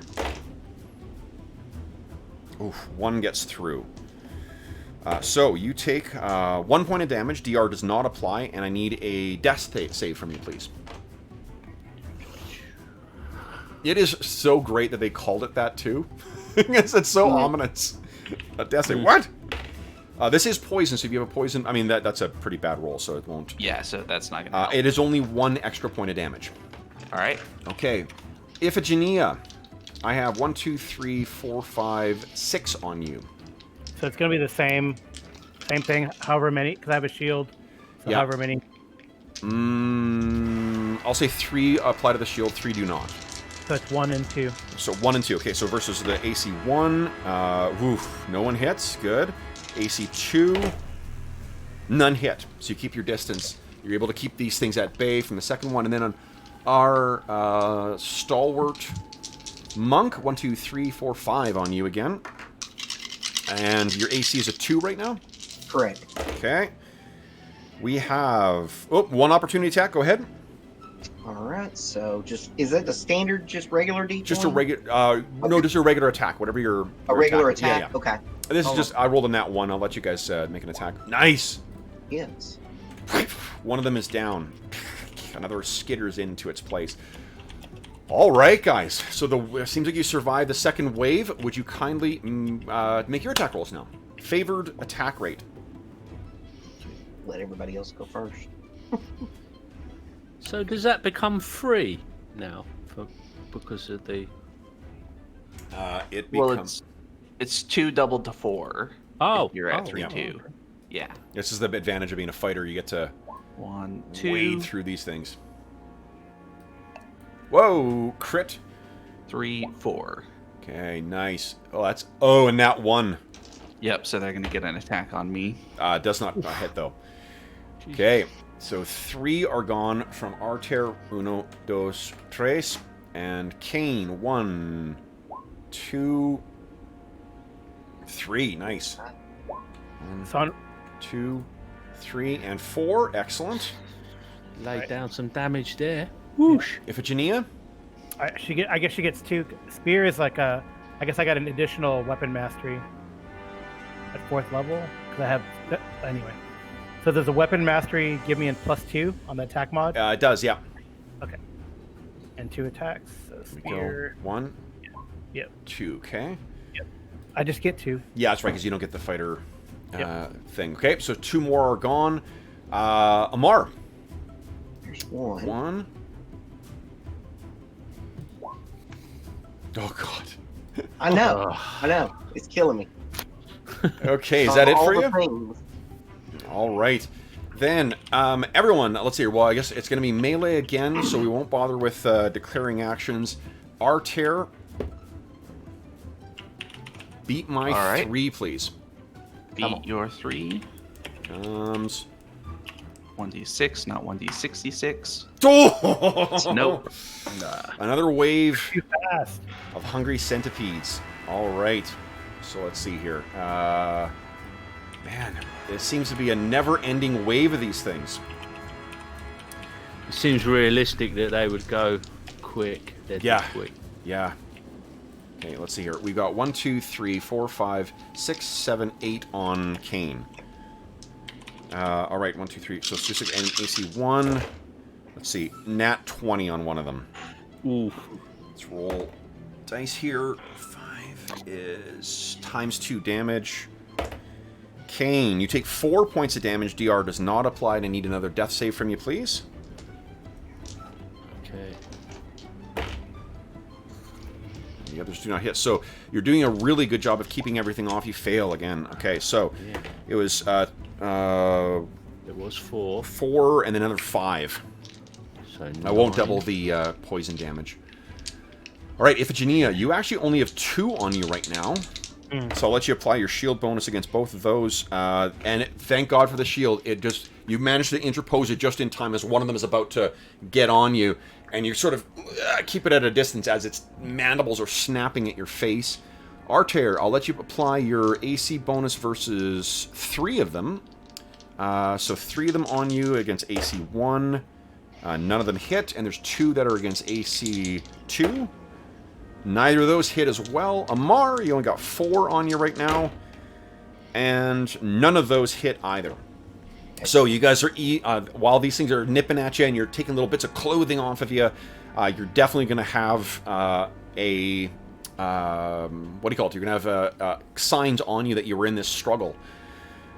But they don't manage to connect. Although Kane seems to be calling out quite a bit. He's been bit or stung several times. You guys, go ahead and make your attacks.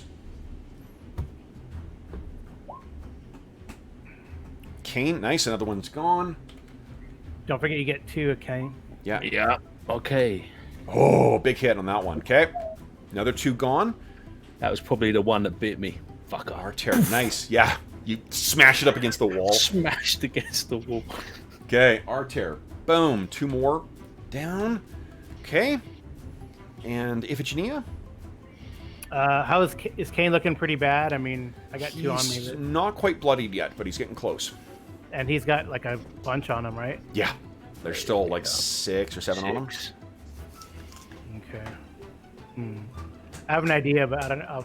I'll just attack this round and. Okay. All right. Didn't work. Yeah, mine's been Missed anyway. Okay. Who is left to attack? Amar. me. Oh my god. Alright, that second one was good though.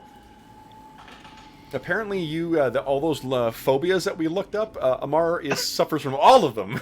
Yeah, it's so funny. I guess there's like a fear of many feet, a fear of millipedes, and a fear of centipedes. So Oh, God. All right, so that is the end of that round, guys. Now, we're back onto a favored attack rate. And now we're back to Colin. Colin, I want you to understand... wait. Before we... Because I'm... So I have a spell called Shocking Grasp. Does it conduct... Would it conduct through our metal armor? These creatures are crawling all over us. Yeah. This is kind of... I don't know. Yeah, I mean, if you did Shocking Grasp, I'd apply damage to everything that's attacking him and him. Okay. Yeah, I know that. However, remember that spell interruption is really punishing in this. Right. I mean, it's worth a shot because he's getting, Sure. Yeah. They bite him. Sorry, Kane. Okay. It won't kill you, but it might kill them. A lot of them. Okay. Right. Kane so beat my 2. Go.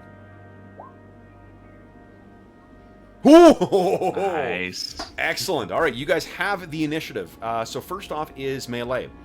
Whoever wants to do melee. Yep.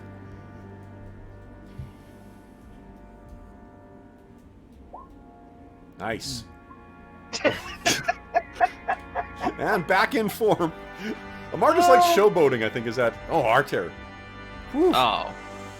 2 terrible ones, Oh, I 2 rolled the good wrong ones. thing. Okay, boom. And one gets a free attack on me. Oh, no. Oh, so I got an 18. I got a hit. Oh, Does rolled not the hit. wrong- Okay, and then... 2d6 Kane? plus 2. Yeah, I'm rolling damage. 2d6 plus 2. 7 damage. Are you having difficulty accessing your sheet? No, I click the icon on my screen. The icons are like 5 mil apart from each other. I should move it. Oh, clicked- okay. I've moved it now. On here. Okay, so then, yeah, boom, another one's down. Because you're on your favorite attack rate right now. Boom, another one. Another one. Awesome. And excellent. Okay. So you're just taking down all these things left, right, and center. All right. So we got only a handful of these things left. I'll take the -2 off switching action and Okay. attack. Because it looked like Kane did a lot of damage this time. Yeah. Yeah. Okay. Yeah. Okay. I'll just take 2 attacks, but they'll be at a -2 because I'm switching. Or Yeah, just I'll let get you do one- that. Yeah, that's fine. I was trying to decide if one they would attack? attack first or not. I think so. You can attack now. I think going forward, what I'll say is that it drops you to the bottom of the initiative order in that segment, As well as a -2. as well as the -2. Yeah. Okay. So, but not now. You can go ahead and do that, Carl. I'm not going to impose that on you now. Okay. Ooh, nat 20. Boom. Nice. Oh, The other one would be an AC6. AC 6. Okay.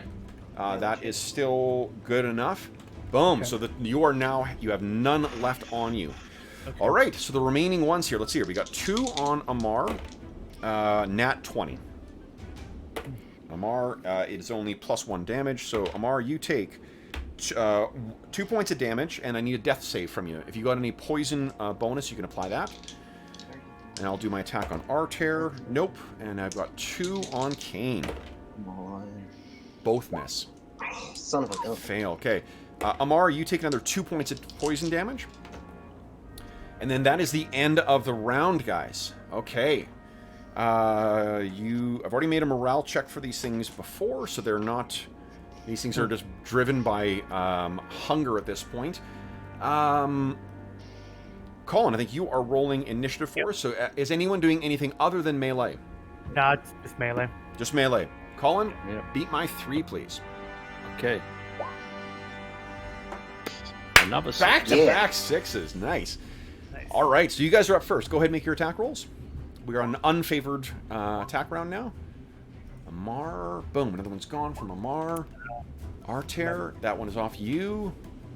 I attacked one on Kane. Attack 1 on Kane. Okay, one of them is gone. And Kane. Boom, you only have 1 left on... Kane's got a 1 left over. So, Kane, you get the closing scene as you see one crawling up the back of Amar. What do we see as you take the last one down?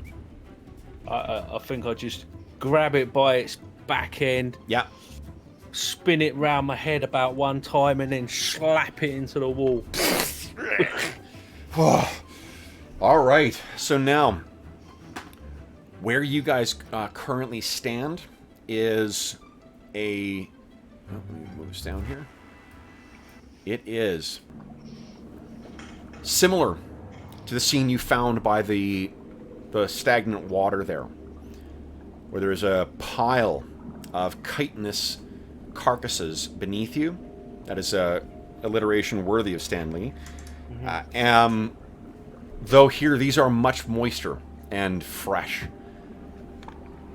And listening, you hear nothing else moving in this cavern. So, looking each other over, it appears that each of you has taken... Oh, Iphigenia has not been touched at all. Amazing. Usually she gets... Shit kicked, yeah. Yes. Here's your spore man. Here's your spore man. Kane seems to have taken the worst of this. What do we see? How do we see this in the film version of our campaign there, Kane? I think he's just sort of a little bit quiet there, a little bit subdued. Kind of like stretching out his arms and trying to shake off a bit of this, maybe this sort of stiffness that's coming about from this venom and stuff. Yeah. I think Arthur he's gonna sling his shield back over his shoulder and offer to take the torch from Kane to lead the way, since Kane's been beat up. I will. My initial reaction would be to no, but I will graciously accept. It seems like it would be it'd be rude to kind of rebuff the young fella. So well, now that we've killed everything, it's not nearly as much danger. So now that you've killed everything in this room. Yeah. We've killed everything on the planet. Yeah. Let's. So I'll just hand up the torch and nod graciously, kind of thing. Okay. All right. So Arter, you pick up the torch. What happens next, guys? I might chew on some of that healing jerky there. Sure. I say we head into this room here and see what's in there. I think so. Okay. So you carefully make your way into that next room, and there appears... Oh, hold on. I don't know if I saved it properly here. One sec. I'm the wrong character here. Hold on. Make sure I save changes there. Yes. Okay, great. I think I had two things open at the same time. Did I do this wrong? Nope. And... Nope. Let me hit reload here. Maybe I just don't have... So 7. Hey, George is in chat. Says hello from 35,000 feet. Nice! Yeah, we're in the Mile High Club now. I'm not. I think that might mean something else. Yeah, but this is the RPG equivalent, man. Yeah. Hey, George! Nice. Okay, hope the start of your vacation is going great, too. If you haven't been watching from the beginning, I do apologize for what happened to Malo. Yep. Okay, so what do you guys do as you make your way in here? I think I've got the lighting situation sorted out here now. Okay. Kane's made use of his healing jerky. Indeedy. Anything? Can we investigate this campfire and see? Sure. Yeah. Yeah, there's nothing Anything around. there?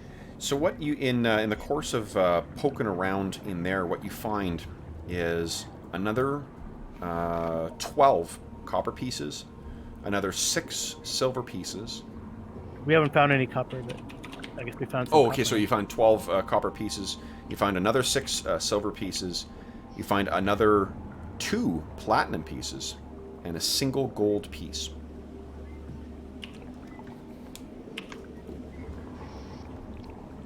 All right. Jerky consumed. Does he say that? Yeah. Yeah. Probably did. Which Which direction do we want to go down, guys? Or wait, these are they leading up or down? These are now leading down. Okay. And these lead back up, right? Those lead back up, correct. Yeah, that's gonna link back. Yep. Okay. So I think we go. Maybe, I don't know. You way think this there'd be way. more of these swarms here? And maybe we should get that flamethrower. I think we handled them pretty well with our, fighter kill fast ability. Okay. Okay. All right. Actually, I probably wouldn't say flamethrower. I'd say Greek fire dispenser. Yeah. It seems a stretch that we'd even know that. Hellenic. Yeah. Hellenic. Actually, I would probably say Amazonian fire dispenser. Well, I think I agree with Colin. I don't know, like, there's not a comparable weapon here that would be a backpack dispensing thing. This would be as unusual of an item as like a staff of fire or something like that. Yeah. Right. Yeah, I have to think of, but like it'd be like we don't know what, like Greek fire or Hellenic fire, whatever. You definitely know what Greek fire is, because I know that's Right. in the Maybe. actual. It's in the setting. Yeah. So. Man portable Greek fire thrower. Yeah. What is that? What was that? Okay, so you're collecting the that magical device then? I don't know. I don't think Are we? No, we'll get it on the way out. Okay. Yeah, let's. You want let's rather do it. explore. Okay. So then, where do you guys wish to head? You guys want to just go down this direction? Yeah, man. Yep. All right, I'll lead the way. Okay.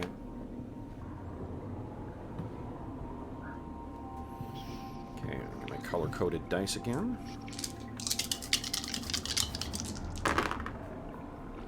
Ooh, Maybe we'll find more of those black cloaks. Arter. That'd be nice. Uh-oh. From up ahead.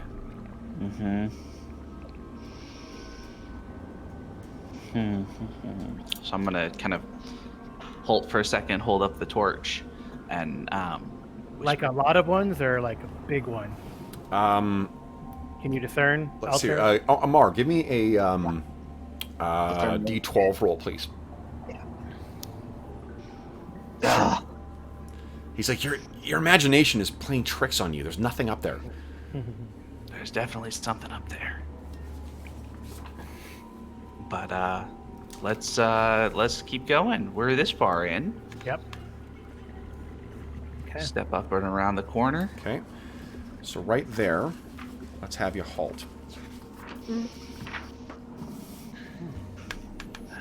A magical healing pool. Yes. It is a It's happy, B2. a kindly old sprite with nothing but candy. That's why I love emergent play and reaction rolls. Like a group in one of my games found like a trio of mephits kind of bathing in one of these steam pools, and then I had them roll a reaction roll, and it was super favorable. It could have been like a big combat, but it turned out to be a fun Totally. role-playing encounter. Yeah.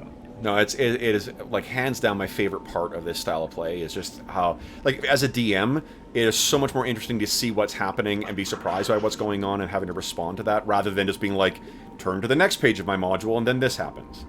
Yeah. Yeah, but so many people will still try and tell you that you can't have, meaningful and sort of deep campaign play with random tables and stuff like that. I think Yeah. I those. just don't buy that. The thing is, they're structuralists. and what they're doing is they're setting a metric that, there needs to be a clear story path that has been intended from the get-go, and that's not going to be present in this kind of thing. Instead, what you're doing is interpreting the play as you go to add meaning. So I don't. It's and like we talked about this before, the no prize, right? Like the no prize is exactly how I approach this kind of campaign. Is that anything that's introduced, there's a reason for it. We just need to figure out what that is. And, Yes. it's, That's exactly what it is. It's not just random nonsense. It's Well, in a lot of ways, it's really emerging impressive things. to tell a story with emergent stuff, right? Because you can tell a story through random tables, and that's a real skill to put together your random tables and your emergent events into a story. and well, it's Go ahead, Carl. A random table generated that Colin's character's Herald, right? In Yeah. one of our games, and it was a fun, really fantastic, ongoing role playing. It's like an NPC that was just joined the party more or less, right? So it's kind of neat. Yeah. To develop all that. So, just like the Wemix was a random encounter too, right? Yep. And how Arlen's character interact with them, just like a whole story arc that we Well, I say, and like there's things that are happening, and I love seeing that. It gives it a much more, like even like little elements like the Ixians showing up and the sinking of the ship in the harbor and stuff like that. That's all random encounters. That we're like, okay, this is going on now, and we build on that. And there's been consequences in the court that you've seen and in the fiction that come from those random elements being introduced. And there are logical consequences of what's coming from them that will give it a more of a story structure. But that's, now that you guys have established this rivalry with the Second Sons, like that's a thing now. Yeah. And I didn't expect that, what do you call it? The kind of meaningful campaign with, strict time, absolutely. The time that giving that, tracking all those little elements, that's where it gives it the emergent play as opposed to just helter-skelter story play. Yeah, I think that's the quote roughly from Gary. Oh, okay. And you're pulling stuff out of a hat, but it's all stuff that you've put into the hat, isn't it? Oh, jeez. Yeah. So this is going to be a tricky initiative roll here, because this thing. Actually, here's what I need you to do. Roll surprise. Yeah, because this thing's been waiting. So Arter, come on, not a 2, not a 1. Oh no! Ooh, that's not good. Oh, Can I spend my astonishing fortune to? Yes, you can. Yeah. All right, I'm gonna re-roll that. Yeah. Because I don't want to be surprised here. Yes, you are. Oh my gosh. Okay. Oh. I love emergent play. I love it. Oh god, it just killed me. So on this thing, Archer killed me once, Madison, and I came back even stronger. So what do you say, Archer, as this thing? Because you'll get like one word out as this thing comes I can charging guess. in. It begins with F and ends in K. Fucking centipedes again. Okay. I think is it just a run? Well, it's not run because that would, get everybody running, and I'm not moving, so it's probably just like, centipede. Okay. Ooh. So.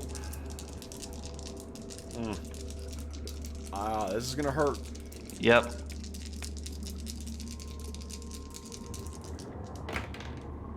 Thank God I rolled low. So that is 12 points of damage. Ouch. So does surprise just hit you then? Does it? It just means it gets a free round. It's a free round, basically. All right. And you are caught in this thing's mandibles and lifted up. Uh-oh. I also need a death save from you, please. All right. Shaka. Do you have any Astonishing Fortune left? I do have one left, so I think I can Let me tell you what avoid- the consequence is. Yeah. The consequence will be you'll be suffering from the slow effect for between half an hour and like an hour or more. No, I think I can take that. So you can take that? Okay. Yeah. So what the slow effect does is 'Cause you have your attack and movement rate. Yep. Okay, and this will be lasting for 50 minutes, 50. All right. Okay, so that was this thing. So you guys, I'm going to move you over here, Archer, just to indicate that you're kind of lifted up in the air. So this is, and you can picture for you guys, Archer sort of goes around the corner and does a, and he's suddenly picked up and lifted up in the air. Give me a D6 roll too, Archer. He still has the torch in his hand, though. It hasn't fallen to the ground and potentially gone out. All right, guys. So now, everyone declare your actions, please. And then we will roll initiative. And I think Colin is still kicking some initiative ass here. Oof.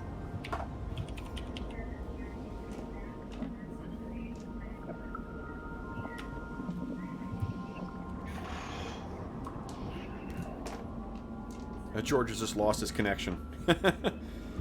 Oh no. You guys got this. We scared him off. Yes. Okay.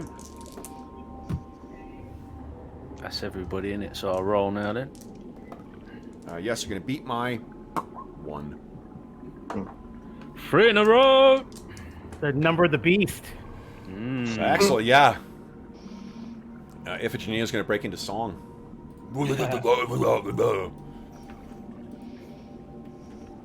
Nope.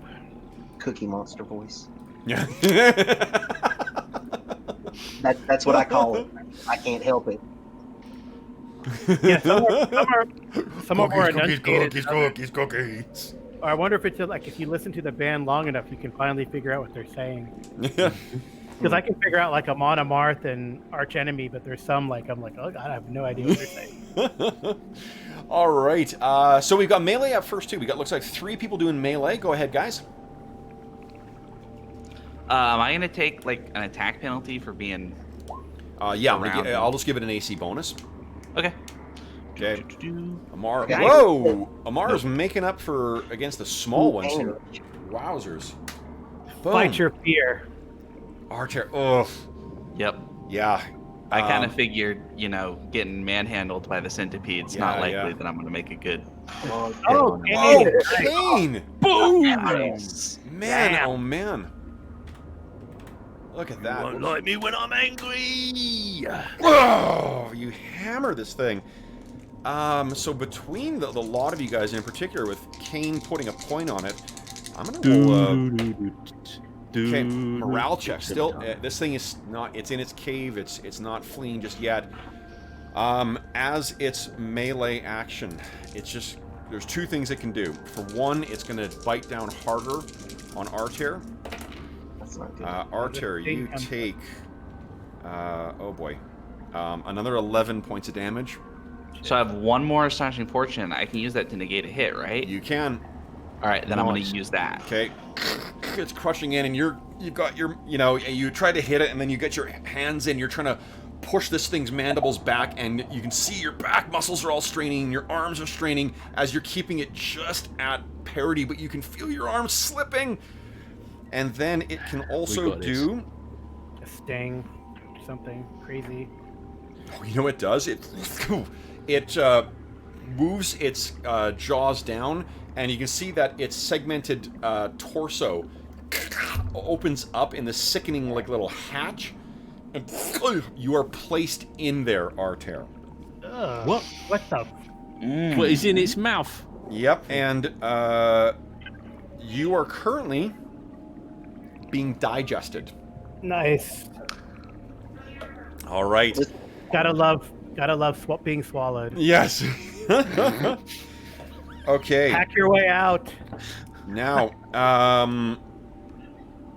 yes, all right, so then it is, let's see here, magic. Iphigenia, what were you planning on doing here? The chill touch again, so at least, since I think that torch is probably now extinguished, at least we have a violet glow now. Oh, it falls to the ground, that's right. Oh my god, no, it was in your hand, so it... Mm-hmm. So it's, I think, it's extinguishing out. stomach So juices. let's do this quickly here. Because You know, those are flammable, right? glow, I'll give you 5 feet, and everyone sees it. But unfortunately, I mean, I'll look to see how big it is. Hopefully, it's. okay. And then I was gonna. Okay, well. Okay, so so that's up. So Iphigenia, well, actually, you can't move after you cast magic. Okay. So I believe that brings us to the end of that round. Next up is top of the round, I guess, because that's everyone's action. Everyone meleeing or moving and then meleeing. Does that sound right? Mm-hmm. Okay, Yeah. so then Colin, Mm-hmm. you only need to beat my 2. Let's see, can you go 4 back to back here? Yes, you can! Nice. All right. So, guys, you are up first. We have a bunch of heroes making melee. Now, first, why don't Art here? You have two options here. You can try and what's the weapon class of your sword? Class 2. Class 2. So you can use that to try and cut your way out, but you'll take -2 to hit because of the size of the weapon. Or you can try an extraordinary feat of strength. It's a fair amount of damage you need to do to cut yourself out, just to give you a to make a decision between the two. Okay, well then, why don't I try the feat of strength? Because my damage isn't great. Okay. I don't think. And this is a one. Nope. Okay, so you can try and push yourself out. Now the rest of you guys, go ahead and take your actions. Well, I'm doing move melee, right? So Okay. I got to move into. Now, Carl, you melee. told me you're doing yours last. Well, remember, you can move on your melee. Like you can do half your move. Oh, on, right. Okay, so I Yeah. can. You told me that you're doing yours last so that everyone still has light. Is that right? I thought I heard that. Well, I heard. I mean, I should go first because now they can maybe see it. Okay, so you'll move in, but as soon as you discharge that spell, doesn't that glow go away? Yeah, it'll go away. So I'll go. I see what you're saying. Yeah, All right. yeah. Okay, so Kane or Amar, you guys go ahead. So so basically I will move, and then next round I'll melee. Oh, love it. Yeah, yeah, great use of the different phases. So you move over. You guys can see in this pale, Sickly wan... purple light. And this is a more favorable attack round too, guys. So neither of you get through with those initial attacks. You still have one more attack from each of you guys. Come on, Kane. Oh! Oh. Is that good enough? That is No. not good enough, no. Yeah, I hit Bam. some miss too. And Amar, I think you've got one more, don't you? No, I did both mine, an AC 11 and an AC 6. Oh, I didn't see that top one. Sorry. Yeah. All right, then, Oh, Iphigenia, it's you. All right. I don't think I think I will not attack with the spear because then we'll be like in total darkness, right? Yeah, yeah. So I'll have to forego an attack, I guess, and draw the bastard sword and attack with it. Okay. I'll let you draw with it. You would have known all of this at the same time, so go ahead and So make I'll your... stick the spear in the ground at least. Oh, yeah, okay, yeah, cool. That's cool. So it's in the ground. Go ahead and make your attack roll. Okay. So so I use an attack then because I do that. Yeah, you move over. Well, you know what? I'll let you... You said you're going to go in the second phase, so this thing gets to go first. Right. It'll go Anyway, before. so let me make the attack roll for this thing. Okay. We've got Amar, we got Kane. I think you're the one who's attracting its attention because you hit it really hard. Mm-hmm. So this... I'll be shouting at it as well. Yeah, I'm shouting at it. I rolled a 19. So not a crit, but a big hit. Its massive mandibles come down on you. I rolled terrible for damage, though. You take 7 points of damage, and you are likewise lifted into the air. And I need another death save from you, please. Okay. That's back up here. No, it's not. And then go ahead, Iphigenia, make your attack roll. Okay. So, Yeah, talk amongst yourselves, folks. so do I lose an attack because I did that? No, you can still make an attack on your favorable rate. Okay. Oh, there we go. Nice. Whoa, big hit from Iphigenia. No, I failed 2 good again. hits. Oh my gosh. Okay, Well, so... one I did like minimum damage somehow.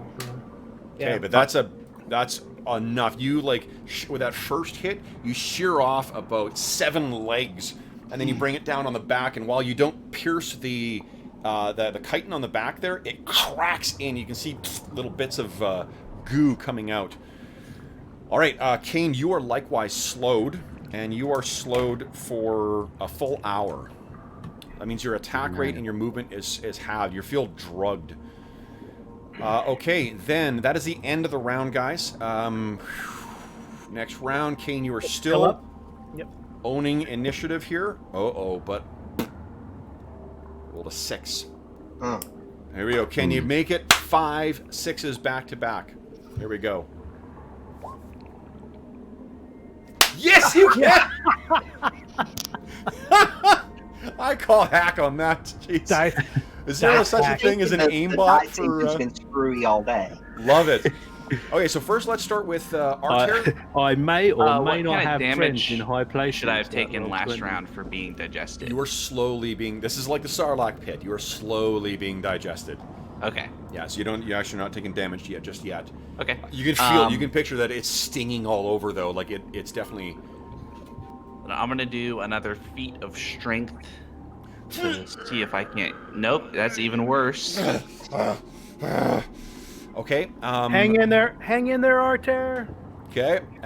Then it is melee for you guys, and then next I think Kane's gonna be joining you in its gullet in a moment. Amar. Ooh, that second one hits. Thank God. So Amar, what do we look like, or what does it look like as you take this thing down? Nice. Nice. I'm trying to think. I think Amar is actually so concerned about Arter Yep. is that he's kind of going for the mouth. That's where he's heading for. Yeah.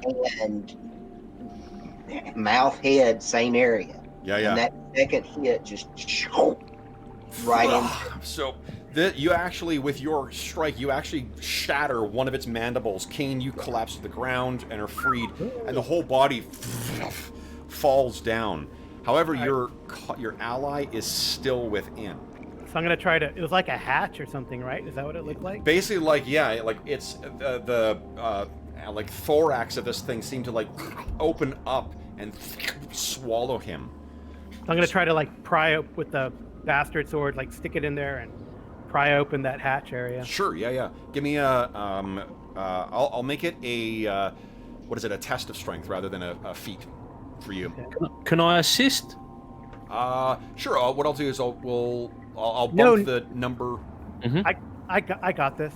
Oh, okay. Yeah. So Iphigenia gets. You're like, King, can I help? And Iphigenia just. Oh yeah. Actually, I go. Yeah, hold the spear. So Arter, you're being jostled around in this. Your eyes, you can barely see because the acidic juices are getting in your eyes as well too. And then suddenly you can hear like what was like, get it open, get him out, and you fall out of this thing onto the ground. You think you may have swallowed some of this stuff too. Your throat is burning, your nose burns, your eyes are on fire. Someone's gonna have to give you some water, I think, to wash your eyes out.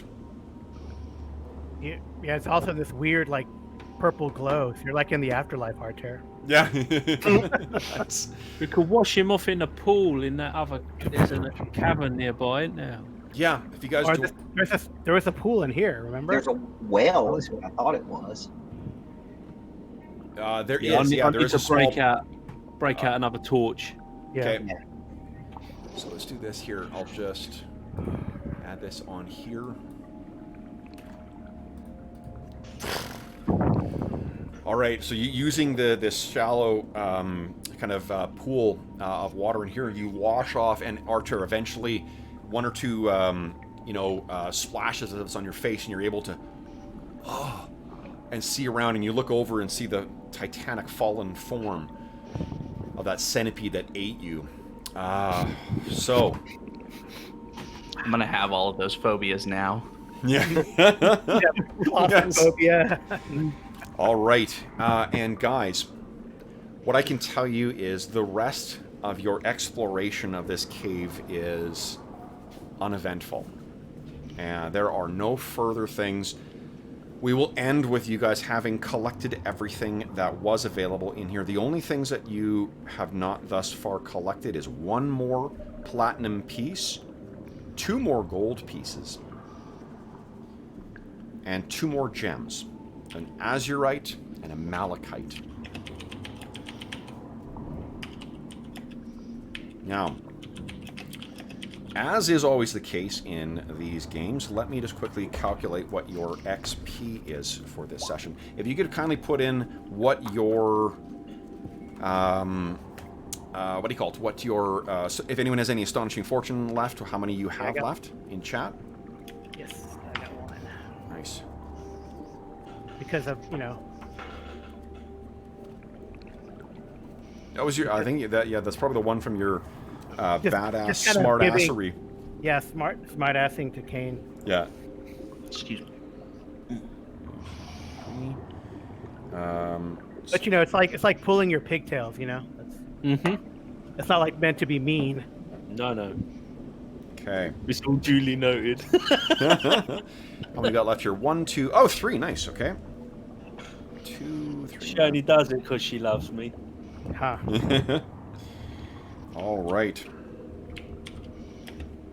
So you have brought that magical device out as well. Yep. All right. I can see some fun uses for this when the second sons try to take the Iron Fang keep. Remember those fun pits? those little pungy pits? Oh my gosh. That's awesome. Holy shit, guys.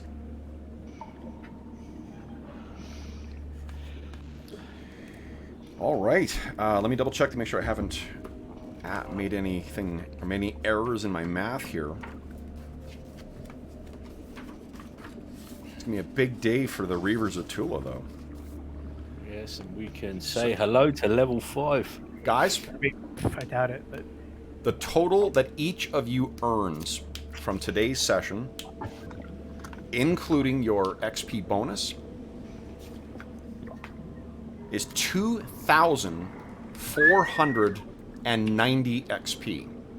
Heck yeah. it's nice. Yeah. Did anyone ding? Ding-a-ling-a-ling. Nice! I think so. Let me double check the table. Hot Yes. damn. I ding too. Excellent. Congratulations, guys. Nice. So the two guys, and it does sort of make a sort of sense because the two who got the most shit kicking today are the ones who benefited. And I guess it did benefit to be down a couple of players because it made the math at the end a lot more favorable for you. Yeah. All right. So that is outstanding, guys. That is where I think we will leave our session with you guys heading back to... unless you've got something else you want to do in the cave, I'll leave this one on here if you want to poke around and see what else was in here. It does seem to lead. There is one corridor that leads deeper into Underborea. I am assuming that having gone through here and having taken the beatings you did, that you decided to not pursue that, but just be aware there is a passage deeper underneath Thule that can be accessible here. And you'll be heading back or arriving back in your home camp as the dawn is breaking. So for those listening at home, thank you so much for joining us for episode 22 of our ongoing campaign playing Astonishing Swordsmen and Sorcerers of Hyperborea. Boy, oh boy, I was a little concerned about that surprise round because if I'd rolled max damage, I could have taken you down in one hit there, Artair. Yep. Well, as always, if you have any comments, questions, or let's see if there's any specific questions in here in chat. Awesome, thanks, Longshot. Longshot says our Ash streams are his favorite, or her favorite. Keep up the great work. Well, that is all done by our stalwart players, of course, so thank you, guys.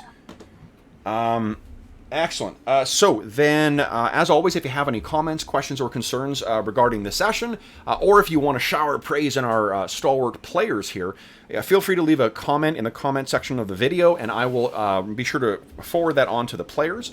In addition, you can reach me on Twitter at Dungeon Musings, and you can reach me by email. My email address is dungeonmusings@gmail.com, and you can join us following the link in the description of the video on the Dungeon Musings Discord channel. We have channels dedicated to all of the campaigns that we run on the channel, including this one, and there's a bunch of other channels, including Looking for Group or Find a Group channels. There's one dedicated to our pets, so if you want to see our pets, you can see that. As well as a bunch of other things like discussion of assorted games and so forth. In addition, there is a link in the description of the video to something called Heroes Save Villages, and that is the charity fundraising campaign that we run on the channel. The charity fundraising campaign benefits the SOS Children's Villages International charity, and from the time of recording until January 1st, 2020, we are running another charity raffle, and the grand prize for the raffle is a copy of Beetle and Grimm's Platinum Edition Baldur's Gate Descent into Avernus. So this is that beautiful $500 product that they sent us just to use as a prize for this. So tickets are $25 American, every donation American, $25 Canadian, which is about 18 bucks American. All donations go to SOS Children's Villages International. You can buy as many tickets as you want. Each ticket gives you one chance to win that grand prize. I will pay for shipping for this. Because they were so generous to donate such an amazing product here, I'm going to pay for the shipping. And they also paid for customs, it's worth saying too. They paid for the customs that were coming in. I paid nothing to have it show up on my doorstep, which is amazing. In addition, I have donated a copy of the Pathfinder 2nd Edition Core Rulebook. I've donated a copy of the Pathfinder 2nd Edition Bestiary, and I've donated a copy of the Starfinder Character Operations Manual. I will also be following up this weekend with other publishers to see if anyone else would be willing to donate any other prizes, but there's at the very least those great prizes, and the Baldur's Gate Descent into Avernus box is crazy. Their previous Platinum Edition box was pretty impressive. This one's even crazier, which includes this massive, like, this large infernal machine miniature that you can only get in that box set. There is a Flumph little stuffed figure in there. There's an amazing map. There's tons of handouts. It is a crazy good product. And again, all donations go to benefit SOS Children's Villages, which is international, which is active in over 130 countries, providing a stable living environment for over 80,000 orphan and abandoned children. So any donations go, not only does it give you a good chance to try and win a really awesome prize, it goes to a very good cause to help out some kids. And what, gaming, what do kids, what if not kids should benefit from a gaming-related charity? So, of course, I don't want anyone to feel obliged, but if you are interested in having a chance to win a pretty amazing grand prize or one of the other prizes and support a really worthwhile cause, I would encourage you to click through and learn more about SOS Children's Villages International and consider making a donation. Last but not least, I want to thank my brave, stalwart Reavers of Thule. Yet another session that I have failed to kill anyone, guys. You are just proving to be far too good of players. So, Carl, Arlen, Colin, and Will, thank you so much for joining me today, guys. I had a ton of fun. Congratulations to the two fighters. What levels are you guys now then? 5 and 3? 4? 5, yeah. Holy shit. Kane is 5, yeah. Wow. Yeah, I get 5th last time. This is pretty good. All right, then we'll talk about what your level 5 thing represents, or level 4. I think you get something at level 4, don't you, Arlen? So what I get to do is Grandmaster my longbow for a further +1 to hit and +1 to damage. Wow. And I get an extra +1 to hit if targets are within 30 feet. Awesome. So at close range, I can, and my attack rate goes up. I thought your attack rate went up. Very nice. It's just well, I guess, yeah, King, we got, instead of a new mastery, you could go with Grand Mastery of your hammer. Yeah, we'll have to check out. We'll talk about that in between. So. Hammer. Excellent. Yeah, bring on the hammer. Nice. So again, for those listening at home, thank you so much for joining us for yet another foray back into the wilds of Thule. Until we see you next time, thanks again for watching and happy gaming.